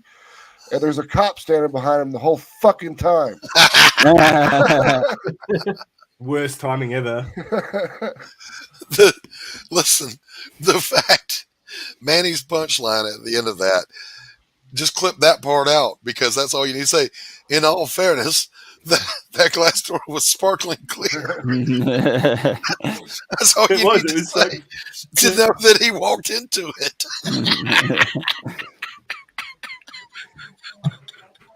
The person whose door it was like, "Oh, that window clean is pretty good." Like, the door to my was that fucking studio, Windex? the doorknob is slightly screwed up, so every now and then it'll lock when you close it. And it's no problem. The button's on this side. I can unlock it. But it'll fuck your rhythm up when you're trying to leave the room. You turn the knob and you yank. I hate it when you get your pocket caught in a drawer. There's a drawer in Oh, the kitchen yeah. that does That it all the shit- time. Like, that and like shit I'll is be in the middle crazy. of like cooking and try and get everything ready at the same time, and then I'll get caught on it. Like, fuck. I'm always looking down and I'm like, really? How? Yeah, How did that happen? How does this even It's happen? got one of those Yes. sticky out handles with like hooky bits on the side. So Yeah. like Yeah. the bits on the side like Yeah, always get stuck. that's what it is. But I mean, I'm just looking at like how did my pocket stick that far out? Yeah, yeah. Mine, I have shit like that happen. There's a theory called resistentialism. It's a theory that inanimate objects have malice towards certain people. Certain inanimate objects. And I'm one of them, and it really No. does happen. So I literally, in my daily vocabulary, I say things like, "Oh, it's a good thing that happened. I don't know what I would have done if my coffee mug hadn't flown through the air upside down and broken the windshield of the car." It's just weird shit will happen. I like it when something like that happens. You know it's going to happen like 5 seconds beforehand. You get that cognitive Yeah. Now you're Like fucked. something- Like and then it something's happens. gonna You're happen. like, fuck, what did I do that? I do that all the time. It's like that moment. It's like a millisecond of precog, and you're like, oh, hang on, like spidey senses, and then you're in trouble. Though. And see, I don't have that one. I just have the one where things are always. I put as a matter of fact, there's a video on my fine art channel, wherein I illustrated the point because I was literally I was actually angry, and I had been painting and I put my brush in the water. It's the only brush I have used today. It is clean water. I went to grab it again, and it wasn't there anymore. And I was just beside myself because that shit happens to me all the time. So I posted a video and I edited it. And in the video, I'm holding the brush and I'm talking, and then I accidentally drop the brush and go, "Oh, it's just gone. Wait, I know where it is." And it cuts, and then it shows me grabbing the helmet and keys to my bike. I'll be right back. And then the bike goes up the road, and I drive downtown to the coffee house. I order coffee. She brings it out, and there's my paintbrush on the coffee mug. So, that's a day in my life. Manny didn't get to say his falling story. Yep, Wow. Manny. Your The best falling- falling story. Oh, falling. I was at a bike track. It's the first time I've ever been to a BMX track. Me being me, I'm like ultra overconfident. So I just like pedal down like 100 miles an hour on my BMX, right? And the first jump was like a doozy. And I've literally gone back, like ghosted the bike, like the bike's gone, like, and like landed on my back and slid down the jump, like, and like grazed all the back of my like shoulders and my back. Like. So stupid, man. But that was one of those moments. Like I hit the jump and I'm like, oh no, I'm fucked. Like, My son Didn't work out as I had it pictured in my head at all. like a full like ollie or like something fancy, but yeah, no, didn't happen. My son, when he was 11 years old, I took him to an indoor skate park, and it had a 30-foot half pipe. And he gets to the top and he drops in and he falls immediately. Whoosh, and he jumps up and goes, "I'm okay." And I'm like, my nerves are shot. I take him back to his mom, and that night they go to IHOP, and he falls out of his chair and breaks his arm. Like, you fall down a 30-foot half pipe and don't get a scratch. You fall out of a chair and break your arm. How does this shit even happen? Yeah. There was this kid in high school. I don't know, it was primary school, I think. Like, and he, we were playing like chasey or something, and like he tripped, and he was a real skinny kid, right? And he landed on his arms like that, and the bone, like in his femur, like this bit came flying out of here, like it was like poking out his elbow. Like he had to like, he's like trying to stick it back in, and I'm like, no, don't touch it, don't touch it. We're in the front office, like, that's horrible. like, he's fully trying to put it back in. I'm like, no, don't touch it. Like, yeah, it was pretty bad. Like, we were only like, I reckon 12, 10 or 12. Like, and like, me and my friend picked him up and carried him to the front office, and like they dealt with it. Like, yeah, it was bad. Like it was, like, and you heard it too when he hit the deck. He was like straight out. I did it with my hand, but it was these two bones, and they didn't go protrude. Like they broke and they were sticking up. You could see them, but they weren't protruding. So I just put it back myself. There it is. I finally found the page I was trying to draw. There it is. Yeah, that's good. I like that. Yeah, that'll work. And now, that's after surgery. And now I gotta fix this mess. This will just be leveling up all the time. I'm just saying. Yeah, it's like sculpting, Stephen. When you redo it digitally, shorten her neck also. Yeah, and yeah, taper her jaw a little bit, like her chin, a little more chin. Yeah, her chin should be more resting. chin. Yeah, her chin should be resting near the top of her collar. Her neck's a bit long. Yeah. Yeah. You pat giraffe. But in fairness, there are people that look like that. We've all That is seen them. true. Yep. We've seen them. Remember, I got a long everyone, ass neck. Sometimes I always keep regret the seeing them. reference nearby. Yeah, no neck man. I got to find the picture. Wait a minute. Always keep your reference nearby. Yeah. Or else you end up like that. Or else you end up with something like that. Yeah, here it is. Here it is. Like he's a fictional character. I think I know what you're going to bring out, Doug. Yeah, I'm sure you do, but I gotta do it. I have to do it. Share screen. So here's the next event. Everybody ready? You got to go find the freakiest looking real person that's not Photoshopped. So here's my guy. Bam. Whoa. Yeah, no neck man. But he's all neck, man. Kind of got a neck. Yeah, he's all neck. That's more accurate. Like a tree trunk. Yeah. Yeah. And this was a mugshot. He got arrested, and then just recently this year he got arrested again in his mugshot, and his neck's even bigger. So I know where I'd punch him if he came at me though. You got a big target. Yeah, no, it does look like a wrought iron bark, or kind of. Like, he wouldn't even feel it. I don't know if you got him right here. Like maybe 2 fingers. Well, at least you know you're not going to miss. What's that, Carol? Yeah, it's a big target. It's the touch of death when you poke them right there. Yeah. Wow. It'll drop anybody, but I don't know. Well, you watch too many movies, Carol. Yeah, who does that look like? That's Beavis. Oh, God. What's wrong with these? That's Beavis's dad, dude. Oh, no, they're cuts. That's where the coppers bounced his head off. All right, guys. I'm gonna go. There's another stream coming on, and it's karaoke. Steven gonna go sing with Dark Gift. All right. Wait, Steven. Am I understanding you correctly that you're leaving my stream to go hang out with Dark Gift? Oh. Yeah, he said, "Yo, bye." I'm gonna remember that shit, man. I'm just kidding. You should just go, Steven. Go and have fun. Give Anthony my regards. Well, do. Sing the love song. Later. See you, buddy.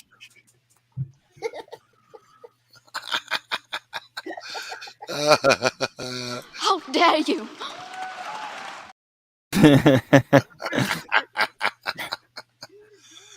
Oh my goodness! Rocks on the water. Did I say who did what? Right? What? Skimmed rocks across across the lake. Yeah, or something. do that. Skipping stones, yes. Yeah, I did that with my entire body. Were you water skiing or something? I was on. Welcome back. We had a jet ski, and it was a 3-seater. Oh, my computer wants to restart. Hold on. So those are legally allowed to pull a skier or a tuber. So I wanted to be the tuber, and my dad was going to be the driver, and my cousin was the spotter. My dad took the turn too sharp, so when you do that, you swing your skier, your tuber out so far and so fast I couldn't hold on anymore. I knew I was going to fall off. I couldn't, and I'm looking down at this water. I'm like, it's just water. It's water going by really fast. Water. Yeah, when you're going real fast, water's hard as like concrete. It's just water. It was like hitting concrete with my face at 60 miles an hour. I went kneeboarding a couple of times and skimmed the top of the lake, and then there was the loud about bong the tuck and roll, huh? where I hit the canoe, and then I You hit the canoe. I hit a canoe. Poor dude's just having a leisurely canoe down the lake. Carol, like, hitting like a freight train. He's holding the oar, going, fuck it, I can't even get out of the way. No, poor bastard probably didn't see it coming. No. Did you knock the canoe over? It happened so. I don't really remember. No, I don't think I knocked it over, but it stopped me. She's good. She had a They good need time. to do that motherfucker. Dude's in the canoe making himself a sandwich. Fucking plowed over by. How did I get here? And here's the face. You ready? Here's his face. Kate was one of those I swam that to wiped out shore. but wouldn't let I go. couldn't stand upright. She water skied and she didn't let go. And you know what happens when you don't let go? You get Yeah, you dragged just get under the dragged. water. Yeah, you drown, right? Yeah. Yeah. Water goes up your nose. Like, yeah, no. It was And that painful. interesting Like I said, sound. kneeboarding a My few face times. hurt. No, I That wasn't. interesting did it on sound you purpose. hear when you're underwater and did you're it on undergoing purpose. turbulence. Yeah, Yeah. I was body did it on surfing purpose. in a high surf, and this was on the Carolina coast. And you keep your hands kind of tilted up, so you'll hit. If you hit something. Well, I'm in perfect form, and I can feel that I've got the wave right on my feet, so I know I'm flying. Stops flying like an arrow in flight. I did not realize the wave had actually crested, and so when it Came bottomed down out, on the back of his legs. man, no, it just dropped me out of the air, and I went, Yeah. boom, just flat on the wet sand. I was like, ugh. And as I was trying to get my breath and stand up, the big ass wave came in behind me. So then I heard that sound as I'm flipping through the water. Ah! I went to Queensland when I was about 13, and we were 12. Yeah, that's when I met Steve Irwin. And we were doing body surfing. I'd never done it before. So the first 3 times I went out there, I got dumped really badly. Until I worked it out. And I watched somebody else do it, and ended up getting really good at it by the time we left. Yeah, but yeah, I got washing machined a few times, and you don't know which way's up. You're like, where am I? You start swimming down, and you hit the bottom. You're like, what the fuck? That's not the top. That's absolutely right. Roll up the beach, roll down the beach. That's a weird sensation, though. And then you hear that sound, yeah. I think Kate did that. I think Kate did that on purpose, just so that she can lose her top. I'm just saying. Ulterior motive comes out. I literally was body surfing one time and ran into another body surfer while we were going, and it wiped us both out. So it was not just that sound. I'm pretty sure there were screams, blood curdling screams, underwater. There's a video of Sydney Harbour, right? And he jumps into the water from like a rock, outcrop, and lands in the water and literally lands 3 feet away from a great white shark. And you hear the scream when he's in the water. Yeah, that'd be a wake up. I'll find it for you and I'll send it to you. It's a scary video. He's got a GoPro, and the thing would be at least 5 meters long. And it swims towards him, looks at him with one eye, and then turns around and swims off. But he gets out straight away. Yeah. But he almost jumped on it. That's how close he was. Again, note to self: things you will not find in my obituary: eaten by a shark. Because I'm not swimming where there's sharks. I don't go any further than waist deep. That's it. They can still eat you at waist deep. Yeah, but you'll see them coming, Carol, unless you're in La La No, Land you and won't. not looking. You will. A great white shark in that much water, half of it's sticking out. We have to the blue sharks down in the Carolinas, and they'll get about 6 feet long, and they will attack off Tybee Island. We get little reef sharks here that'll do that. Yeah, they'll get after you.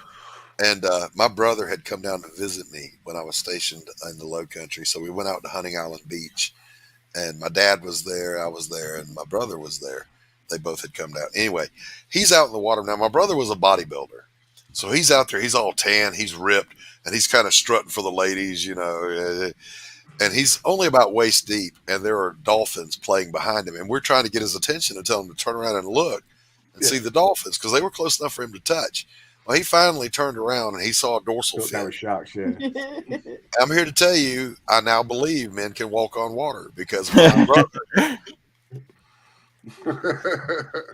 He was out of that water so fast. There's another one on. Oh, sorry, Doc. Keep going. No, I was just saying we gave him hell, man. So you do realize you just ran in terror from Flipper, right? My dad did that.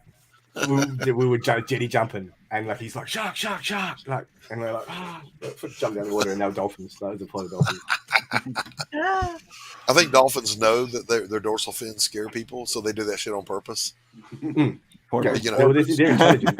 They do it on purpose. They do a lot of things on They do it on purpose purpose. we won't speak of. Max. They come in with that dad joke, didn't you?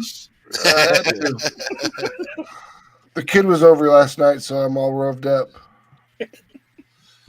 You're what? The kid was over last night, so I'm all revved up and telling dad jokes. Oh yeah, there you go. There you go. Okay, took me a second. I thought you said you were all roughed up. I'm like, man, your kid whipped your ass. What's going on? No, he's only 8. We used to go Give him rake time. crabbing. Like you go out like at low tide rake crabbing. Like you Yeah, take the rake out there, and you go out at low tide, and like we used to walk 8 kilometers out at low tide. You can't even see the land anymore. Like, and yeah, my dad used to joke all the time. He'd be like, "Oh, if a shark comes, I'm going to feed you to it all the way back to shore." Yeah, I went. You only got to be faster than you, kid. That's right. I went shrimping, and on Paris Island, there's a place called 3rd Battalion Pond, and it's a rackwater pond that's tidal, but even though there's not an inlet, so when the tide comes just from underground, you know, it rises and it the water comes up. Yeah, and the bottom of it. Now, in the bayous, they call it bupu day. I don't know the word for it other than that black, rotten, stinky mud that's like tar. And I didn't realize that what was on the bottom. So shrimping, you know, you're wading and you throw your net and cast netting. And we were doing good, man. We were pulling in some shrimp. And I stood one place a little too long. And I could not move my feet. I was trapped.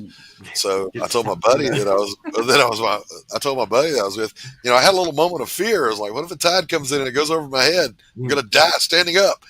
You know, it's never going to do that. But I was a little freaked out.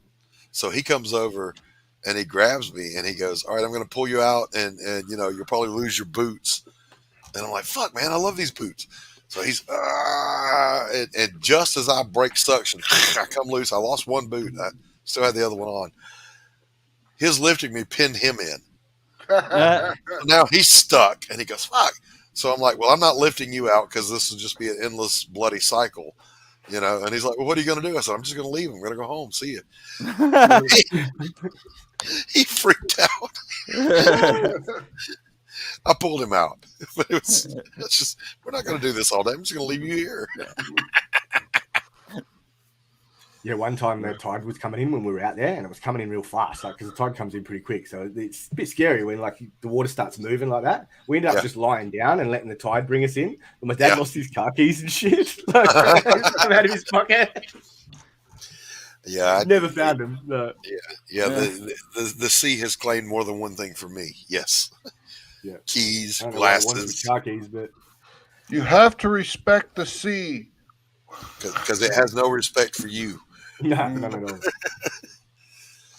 That's a true story. Very true. I used to go out there all the time until once we went fishing, like up to waist deep, like, and it was nighttime, like just on dusk, and we were casting into the channel, and like there was stuff like rubbing up against your legs, like, and never again. Yeah, what it is, and could be anything. Yes, I don't know what the hell it is. Yeah, I remember I got attacked by a plastic bag one time, and I didn't know what the fuck it was. I was and swimming underwater. Your head starts reeling. Yeah. You can't see shit, you know, in the surf because there's so much silt stirred up, sand and whatever. And I swim with my eyes open, and something got around my leg, and I was like, "Fuck!" I thought it was there's lots of the little jellyfish down there that'll sting the shit out of you, and I thought that's what had got me. And when I shook my leg, it didn't feel like that anymore. You know, it was something totally different. Something actually got me, and I freaked the fuck out. And I couldn't see what it was, and I finally grabbed it, and it was a plastic fucking grocery bag. All right, guys, I'm out of here. Bye. I'll talk to y'all soon. Y'all have a good one. All right, Paul. See you, buddy. Number 5. I know, right? Kate, if you go to the store, I'm empty. Bring me another one. He doesn't need any more. Don't enable him. I'm actually drinking coffee. Hey, Manny, they got Dr. Pepper down there. Yeah, I had a cherry one the other day, but it wasn't very nice. No, that's not real. That's no. But We do look, have it. You have to go to stores that stock international stuff, though. Really? There's specialty stores here that stock stuff like that. Yeah. All right, now, so that leads to the next question. What is the best domestic soft drink down there? The most popular Probably Coke. Yeah. Domestic? It's domestic enough. They got Coke bottling plants in Australia. Well, like there's what is like Australia small brands drink? as well, but we've got lots of those. Like my state, everyone drinks iced coffee for some stupid reason. I mean, I'll drink an iced coffee, but you know, I don't like it much. I'd rather have a nice espresso, but like I'll drink it on a hot day. yeah. It's like everyone drinks it here. Like you see them in the morning, everyone's got iced coffee. Really? Especially out in the northern suburbs, like the lowest socioeconomical areas, like they're like really into it. Yeah, wow. or Red Bull. People drink heaps of Red Bull too here. Oh, that's a trip. That's a and trip. Energy drinks. Energy. No, see, I tried a Red Bull one time, and it tasted like a Melted Charms blow pop. They give you heart palpitations if you drink too many of them. Yeah, When I was working, I'd drink 6 a day, like of the big cans, and my heart used to palpitate. I had to give them up. yeah. That's bad mojo, man. No. Yeah. No, none of that. None of that. Switch to coffee again. Good man, because God drinks coffee. But so I'm trying to figure out. Excuse me, the soft drink situation though. I can't wrap my brain around there being an availability to have like Coke or Dr. Pepper or Sprite, and people are drinking iced coffee. I can't. A lot of people do drink soft drink though too, but like I've noticed that iced coffee in my state is a big thing. Like people love it. I don't know why. So is there an Australian soft drink that you have there that's popular that we would not have here? I'm trying to think. Most of them are made by the same companies, like that make the stuff that you've got. Is there an Australian version of Dr. Pepper? Yeah, Like there would be. There's Bickfords, I think, which is like a ginger beer. Okay, it's like all right. And they come in like a little brown bottle that actually looks like beer. That's got the ring pull. Like Yeah. Okay, that's quite nice. I like that. And they make a sarsaparilla as well. Yeah, we can get those here too. There's probably not much. Like we've got some like small companies that make just lemonade and like creaming soda and stuff like that. Like, but they're smaller, like state-owned companies, like family businesses. And then you've got the big corporate businesses as well. Same as anything, really. Yeah, do you do sweet tea like we do here in the South? I say South. You're in the Southern Hemisphere. Like cold sweet tea? Like it's cold. The way it's made is you brew your tea hot. You add the sugar while it's hot, and then you add cold water, put it in the fridge, and then serve it over ice later. So it's iced tea or sweet tea. They make it here, but with fruit mostly. It's mostly like fruit teas. We make it in Arizona. You just put the shit out in the sun and you let it go. Oh. Well, there's a lot in Germany. There's a lot of places in the States where they don't have sweet tea. Like you'll stop at a restaurant and say, it's usually up north. Yeah. But like in Louisiana, they didn't have kettles there. They didn't have like electric kettle. Do you use those? No. We use drip machines. Yeah. Man, Phoenix, everybody's got a gallon jug out front of their house fucking simmering every day, sun tea. Every day. Yeah. We do that here too, but I'm just saying. It freaked me out when I went to Louisiana. That's a southern state. They did not have sweet tea unless you went to Waffle House because they knew how to do it right there. And really. And Waffle House is the most sophisticated place in town. She said, what do you want to drink with your dinner? And I said, sweet tea. You're in trouble when that's the case. I said, sweet tea with lemon. And she goes, the sweetener's on the table. I said, yeah, I see that, but I still want sweet tea. And she said, we don't. What, you want me to put the sugar in for you? She said, she thought you were an alien dog. She said, we don't serve sweet tea. And I was just jaw drop. I was like, what am I in fucking New Jersey? This is Louisiana. What the fuck? Like, forget it. Bring me a Dr. Pepper, man. Sugar does not dissolve in cold tea. No. You just end up with the big sludge of sugar at the bottom of your fucking drink tea glass. occasionally, but I have like hot tea, like an Earl Grey or an English breakfast or some shit. I'll do hot tea too. Occasionally. There's coffee most of the time.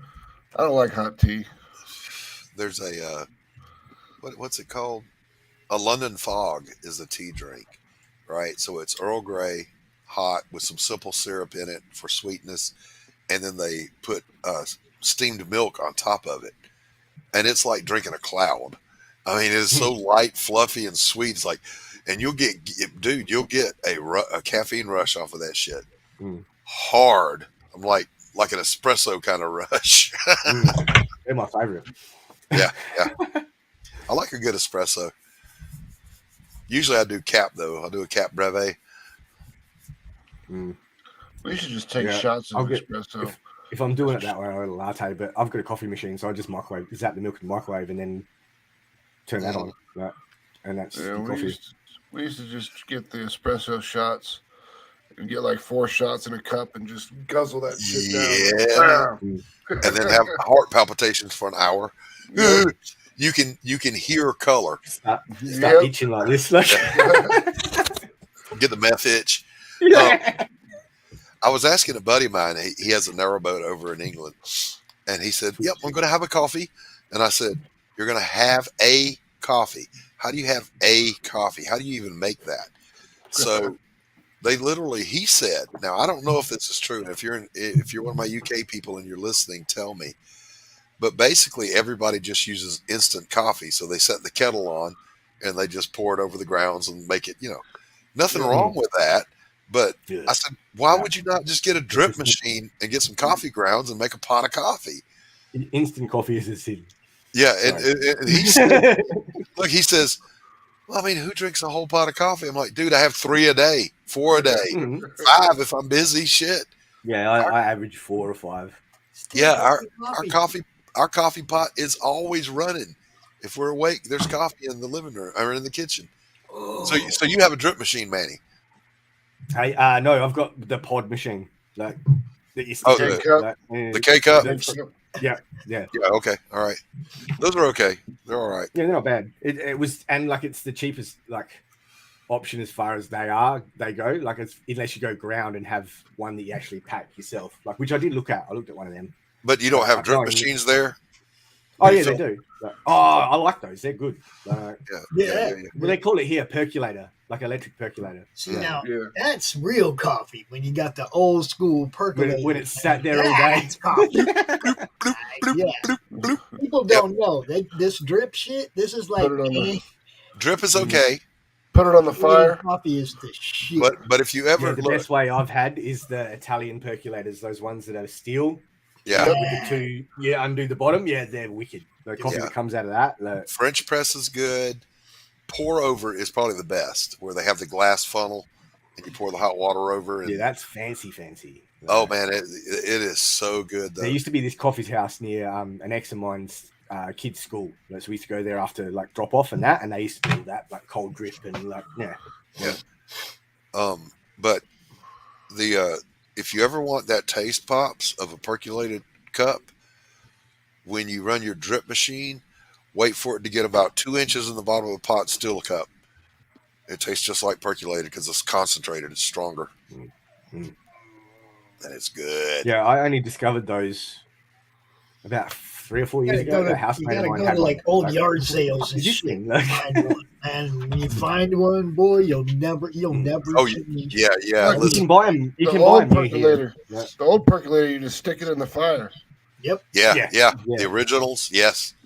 I have one of the steel. They're Or is like it the steel? Italian It's ones, tin. yeah.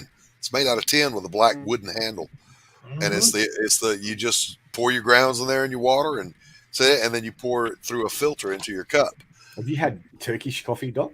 Oh hell yeah. Yeah. That's good, but the sludge, you got to watch the sludge in the bottom. That's powerful shit. Yeah. It is powerful shit. I mean, basically, it's just an espresso where they didn't separate the grounds, and they use a fuck ton of sugar in it too. Yeah, like it's the going to be spoon sweet because of that much coffee. Yeah, the spoon will If you don't, stand up. It tastes like earwax if you don't. Yeah. Yeah, it would. The spoon stands up all by itself at Turkish Why are coffee. Yeah. you eating earwax to know what that I don't is? know. I don't want to know why you know what he went. That brings up an interesting question, Max. How do you know what earwax tastes like? If you're gonna compare it to that, you pick at your ear, and then later and on, then you kinda don't eat your pick at fingers ear. afterwards. Later on, yeah, sure. And you're like, damn, what the fuck is It's that? finger looking good. What the fuck was that? Yeah, we had this conversation before too, Manny. You guys have KFC down there, don't you? Yeah. Yeah. We call it Dirty Bird. Yeah. Apparently, KFC is the traditional Christmas meal in Japan. I kid you not. I know Italians that have KFC for Christmas. Yeah, yeah. But there was a whole YouTube video about there's an American living in Japan, and he was freaked out because apparently they start taking orders a month in advance, for the big KFC dinner for Christmas. And he was blown away by that, and so was I. I was like, "Holy shit, what a thing!" But supermarket, so like, Think I how don't eat a lot much of money they chicken could have because I know made a lot here if about they it. would have marketed that shit here like that 60 years ago. Right. Kate, did you get the Dr. Pepper yet? She said she was Uber eating you some. She said she sent you some. You said Yeah, listen, you're not scaring me. I'll send you my address right now. Yeah. Okay, because I don't want to go I'll out call there you at bluff. 13 degrees and chase the Dr. Pepper across town. I don't even know if you can get any Uber anybody around moving around where I'm at right now. Yeah, you live He'll out in the get boondocks in a snowed in his car. I bet there ain't nobody on the roads out there right now. Yeah. Well, there'd be some crazy one out there, Pops. You know that. There's always someone that's that crazy. You get snow where you're at, There's Manny. people that were somewhere that are trying to get home. There ain't nobody leaving home right now. Good for you, Kate. Hey, Manny, you get snow where you're at, right? No, I've never seen snow in my life. Really? Carol sent me a video today. It's the first time I've ever seen it, like firsthand, other than a movie. Like, wow. Okay. It snows we here. used to have this thing called the ice arena here, and it was like a skating rink, and they had a ski mountain sort of thing indoors, and that was the closest thing to snow I've ever seen. But don't throw snowballs at each other. If that shit gets in your eye, it stings like fuck. There's something in it, like they put It snows not real here. ice. We used to make our snowballs into It's only ice about an balls. inch Throw 'em at of each snow. other. Put them in the freezer for a bit, Pops. Ah, dude, we used to make them snowballs. We'd roll them in water and turn them into ice balls. Throw them at each other. Some kid a Dude. concussion. You don't know what sting is. Calvin I and went Hobbes. paintballing once. That was sting, and like this guy that like in front of me, like when we went, like he had like his sleeves taped up with like gaffer tape, and, like real prepared, like gloves, everything. And I'm like, what the fuck's this guy doing? Like it's only paintball, right? Fuck, now I know what. I got shot in here, like right there in the arm, and it looked like a bullet wound. Like it literally was like open and like raw, like a cut. Like, it was pretty bad. We would do There was a training. rule you're not supposed to shoot people in the head, and like when I got out there, your instinct kicks in, like, and because I'd done a lot of like shooting with my old man growing up and that, like I shot 3 people in the head without even thinking about it, like because they just came out and I was like bang, like done, bang, bang. Like, I got one guy right behind the ear, like, and it like would have hurt like really bad. I had to apologize to all of them. They're all bouncers though, so they're all tough. Like, We it was used a duck show. Sorry for shooting you in the ear. It was like right behind the ear, and the ear canal would have hurt too. Like, Max, did you ever train with ballistic chalk? Yeah. You talk about something that hurts? Yeah, that shit's no joke. Oh, Yeah, I Jesus Christ, man. I took 3 right to the right kidney.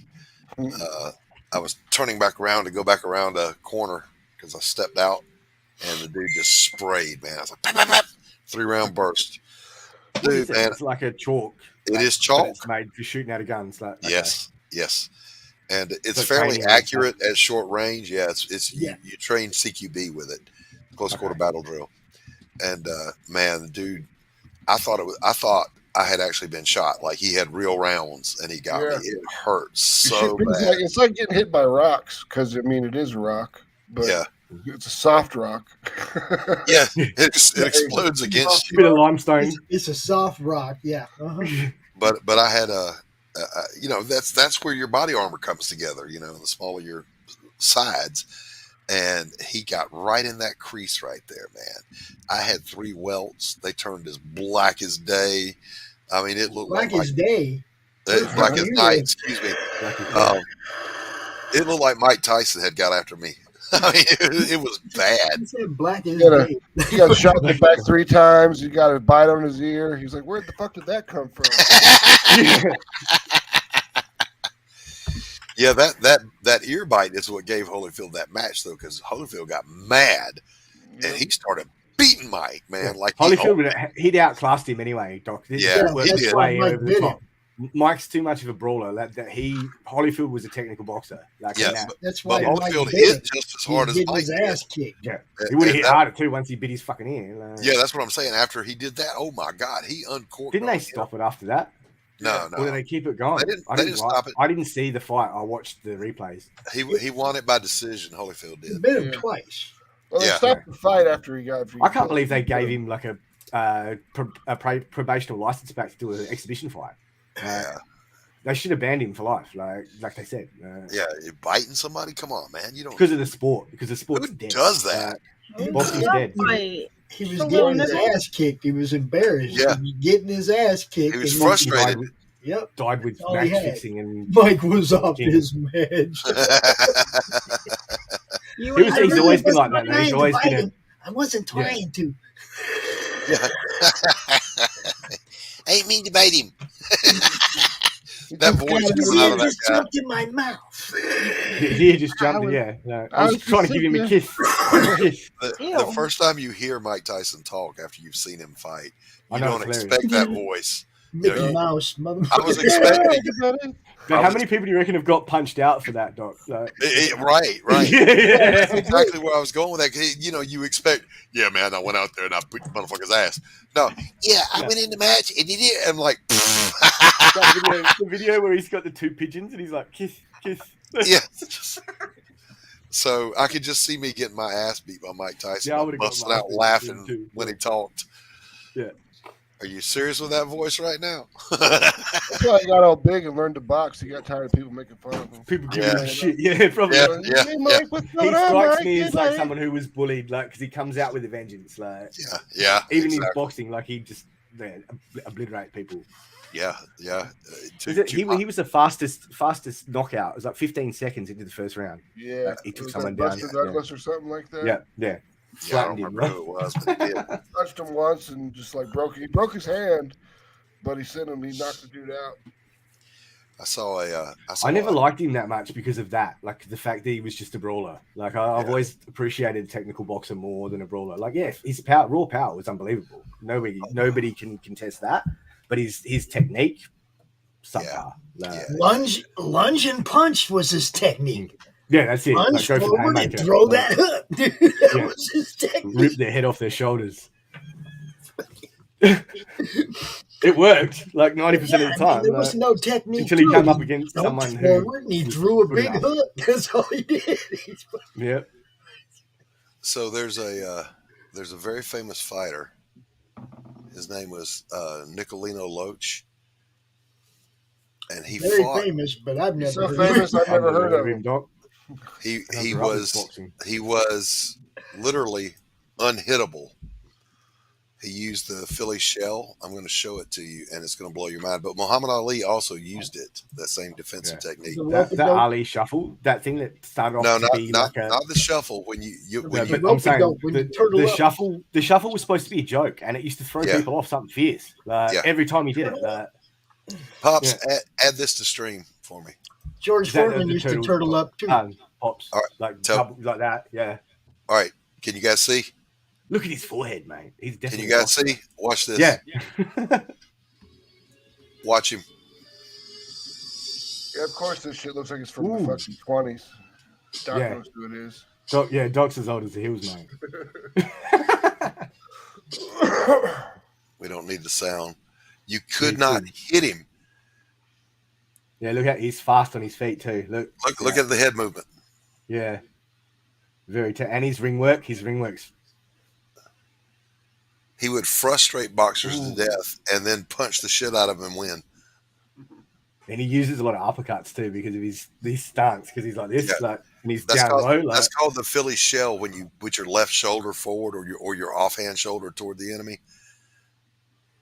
I reckon they've probably used part of that to inspire Rocky as well. The way Rocky fights with his head. Well, Rocky's way of fighting was just to take the punches and look at you. Yeah, well, that's what this is. It's very similar, but like Rocky takes these punches instead. Like, But he still does all this stuff, but still gets punched. Look, in the that head. was a knockout by dodge. A knockout by dodge. Look at that! Like he's literally like taunting him. Yeah. Yeah. But he was Yeah, called so he'd frustrate the shit out of people. he was called the unhittable man. You just could not land a punch on him. Yeah, that technique's pretty solid. Fuck it, just hold him by his hair and hold him still. That's my favorite Rocky. But one of my favorite Rockies was the fifth one, with the street fight at the end, like with Tommy Gunn. Like that was great. Like, it goes back to his roots. Like. But that dude perfected what's called the Philly shell, and Muhammad Ali was using it in the 70s. Yeah, you can sort of see where Ali's. And people were thinking that Ali was, he's got the champ on the ropes, he's in trouble. No, he was just chilled up, rope-a-doping, letting you wear yourself out. And then he'd come out. That George Foreman fight where he took out Foreman, that was unbelievable. Yeah, that's one of the best boxing matches of all time. Yeah, and he had a little flicking jab that could knock you out because he'd flick it open-handed and close his fist at the moment of impact, mate. Yeah, best 3 rounds in boxing. And you aim 3 feet behind your head. What's the best 3 rounds in boxing history? I'd have to say the last 3 of that fight with the Rumble in the Jungle. Foreman. Hagler Hearns. Well, I was going to say either Hagler Hearns or Sugar Ray. Drop bombs on each other for 9 straight fucking minutes until Hagler put Hearns to sleep. That was a beastly fight, dude. When who was No Mas? Honey Liston and George Foreman one was a good one too. That was Duran. Yeah, Roberto Duran, Sugar Ray Leonard. That last 3 rounds, Duran would not come back out of the corner. He said, "No more, no more." Yeah, but I mean, I'm just saying, the best 3 rounds in all of boxing. If you watch Hearns and Hagler, I've seen it. Many times. Those two did nothing but drop fucking bombs on each other. But Sugar Ray, the match I'm talking about, Sugar Ray was touted as Ray's my favorite fighter, but the fastest hands in boxing. Ray's that was Macho Camacho, dude. And come on now, let me finish my damn sentence. I know that little Kostajou, that the Russian bloke, like he's quick, but he's like featherweight, like. Sugar Ray had lost to Roberto Duran in a And non-title he fight, quit. and it pissed him off, so he came back. No, Ray fought Duran in the middle of the ring the first fight. He fought Duran's fight. In the second fight, he fought his fight. And whooped his ass. In the second one, never first fight, he showed that he could stand in the middle of the ring with the hands of stone and fight toe-to-toe with that dude. And he did. Ray's my favorite fighter, dude. You can't take nothing away from him. But those 3 rounds between Hearns and Hagler were just brutal. So Sugar Ray came out and demonstrated why he was said to have the fastest hands in boxing. If you go watch that match, the last round before Duran goes and sits down in the corner and says, "I'm not coming back out," even in slow motion, you can't even see his fist. Did he not come back out for the next round? No, he didn't. He said, "No mas, no mas, no mas, no mas. Can't do it no more." He had enough. You know, man's had enough when they don't fill up for the last round. Ray fought Hagler. He was interviewed later, Duran, and he said, "I literally could not even see what he was doing." Couldn't see him coming. When Ray said that he was going to fight Hagler, me and my buddy Dennis went and watched Ray train in Scottsdale. Okay. Now, when they announced the fight, we were both, okay, we're betting on Hagler. Hagler's just going to maul our friend. He's just going to maul our friend Ray, right? Because Hagler that's what he did, man. He muscled somebody into a corner and he just beat the crap out of him, right? Okay. Then we went and watched Ray train. We seen him in the ring and I was like, oh, shit, I don't think I'm betting on this fight. I don't think I'm going to bet on this fight. And neither one of us bet on that fight. Ray fucking beat Marvin Hagler. He beat Hagler. He punched him out of the corner. Hagler got him in the corner and Ray didn't duck and jive his way out. He beat his way out. He backed Marvin Hagler up, something nobody ever done. Nobody. He had that. He would not fully. He had a jab. Sugar Ray did. That wasn't a full arm extension. It was a little short jab, almost like the back of the hand. Yeah. And it was powerful. And so he would throw that jab a couple times, get your head rocked back, and then he'd blast you. And I was like, I've never seen anybody even jab like that before. I don't think Marvin was ready. I don't think Marvin was ready for Ray. Yeah, he didn't know what was coming. I don't think he was ready for Ray at all. That's most of the mistakes boxers make is underestimating their opponents, like the number one. Yeah, don't do your homework on them. Yeah. Yeah. Yep. And then Tyson, that's the other thing he had going for him too, other than his power. Like he could his ring work, right? He could cut people off and their escape, like, and then he'd do them in. Like that'd be game over. Like if he got in front of you and you had nowhere to go, you're in trouble. Like, he's a ring bully. Yeah. He was good at that. Like I'll give him credit for that. Like Hagler was a bully. Ray was a boxer. He was the master of the sweet science. He really was. You remember when UFC first started? It was anything funny. goes, and the sumo wrestler comes running across the ring. Yeah. And Taekwondo kicked this tooth out of his head, and the tooth just goes flying. Yeah. I was like, "Oh, this is good. I'm going to enjoy this." And I didn't know. I had never heard of Brazilian Jiu-Jitsu. Gracie comes out, little guy, and he's got on his gi, Starts twisting people up. Yeah. And one dude, Shamrock, caused you to do a pretzel. Picked him up, and I thought, oh, he's about to slam him. No, Shamrock was tapping out because dude had him in an inverted arm bar, and Shamrock was strong enough to pick him up, but he wasn't letting that pressure off that arm. Dude was tapping out, and I'm like, wait, how did he lose? And then any mixed martial arts like that with the ground and pound, like will take down someone if they're a stand-up fighter. Like you're in trouble. Like if they get you on the floor, like you will not get up again.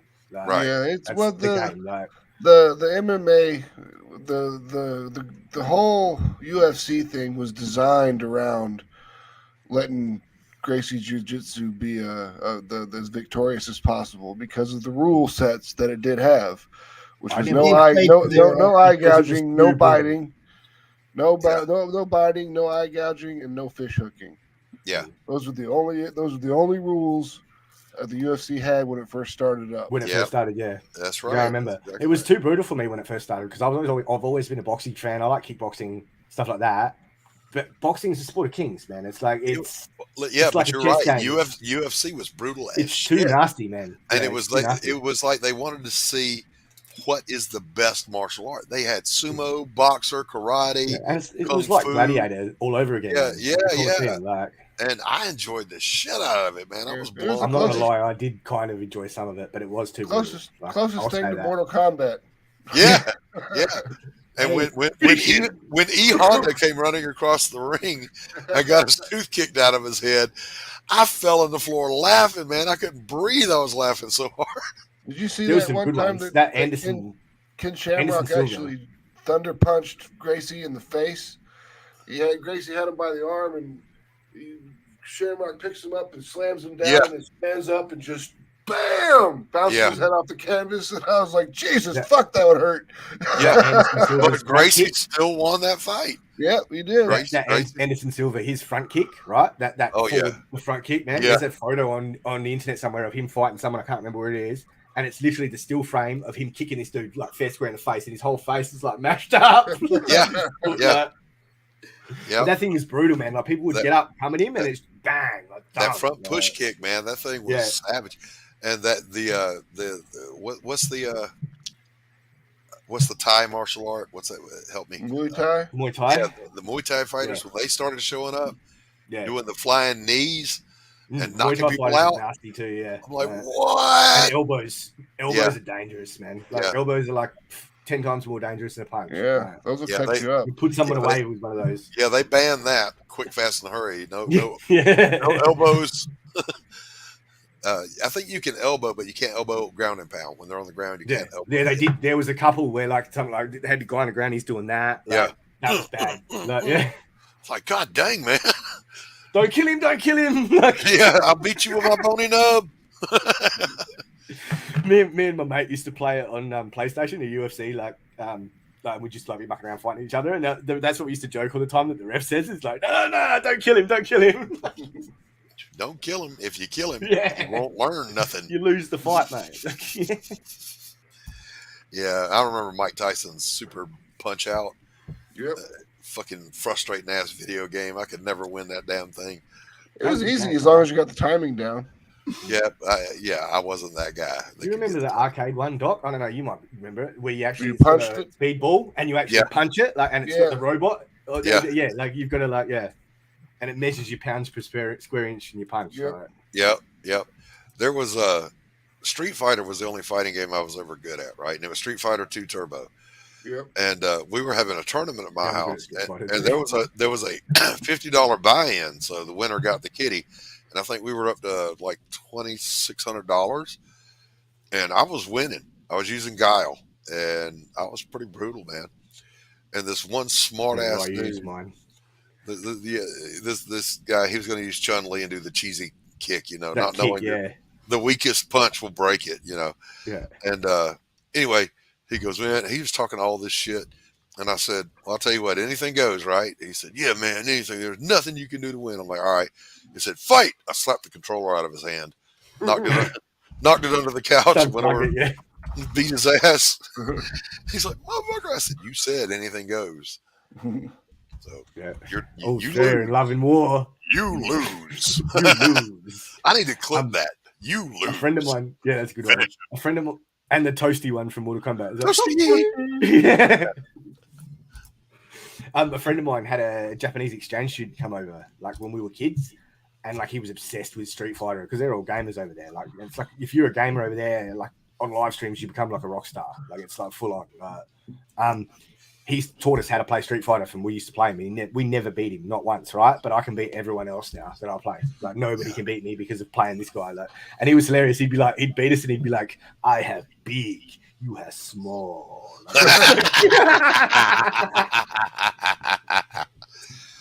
Now, because he barely spoke English, but like he'd come out with like a few, like every now and again, like, and he understood humor, which was funny. Like. I was a little old to be playing with these kids, the Street Fighter thing, but my house just somehow ended up the hangout for our whole church group, and it was all the youth. They'd come over to my house, and they, on any given day, there's 12 kids hanging around the house, I mean, 15, 16-year-olds, not kids. And I remember my wife one time said, look, either start charging them admission or we're writing them off on our taxes because they're eating us out of house and home. When we were teenagers, there used to be this game store like near my house, and this dude ran it, and like I used to go there all the time, so we just sort of got like talking to him, and he used to set up game systems for all the new games, and like you pay $2 for half an hour or something like that, and he'd just let you play it. You stand there and play it with your mates, test out new games before you could buy them and that. Right. But we'd be there all day. Like we'd pay $2, like, and he'd end up coming out because the store wasn't that busy. He'd be playing with us, like so. Like we'd spend like 6 hours in there playing with like games with the owner of the store. Like, Right. Yeah, it was pretty good. Like, he'd give us a discount and shit. It's quite good. Yeah, that's awesome. But that was the early days when like when PlayStation 1 had just come out and games were like a massive. Like everyone was like hyped as fuck for it all. Like, so. Yeah. Oh man, my son, I got him a PlayStation 1, and I got him. What was that game? Discworld. That game's great.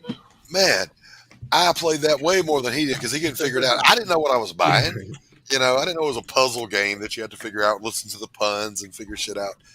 He was too young for it. He was frustrated with it, so I started playing it. I never laughed so much in my life, man. Yeah, that game was fucking hysterical. hilarious. It was hysterical. Terry Pratchett is fantastic. Yeah, yes, yeah, Kate, no behave doubt. yourself. No Watching doubt. you. Watching you girls. Yeah. No, I'm What? watching Kate. Kate, she's been That's what I'm saying. Kate in the chat. Yeah. I'm sorry. I kind of Let's talk to you, Carrie. You can go back into your like hibernational state now. What's up, Carol?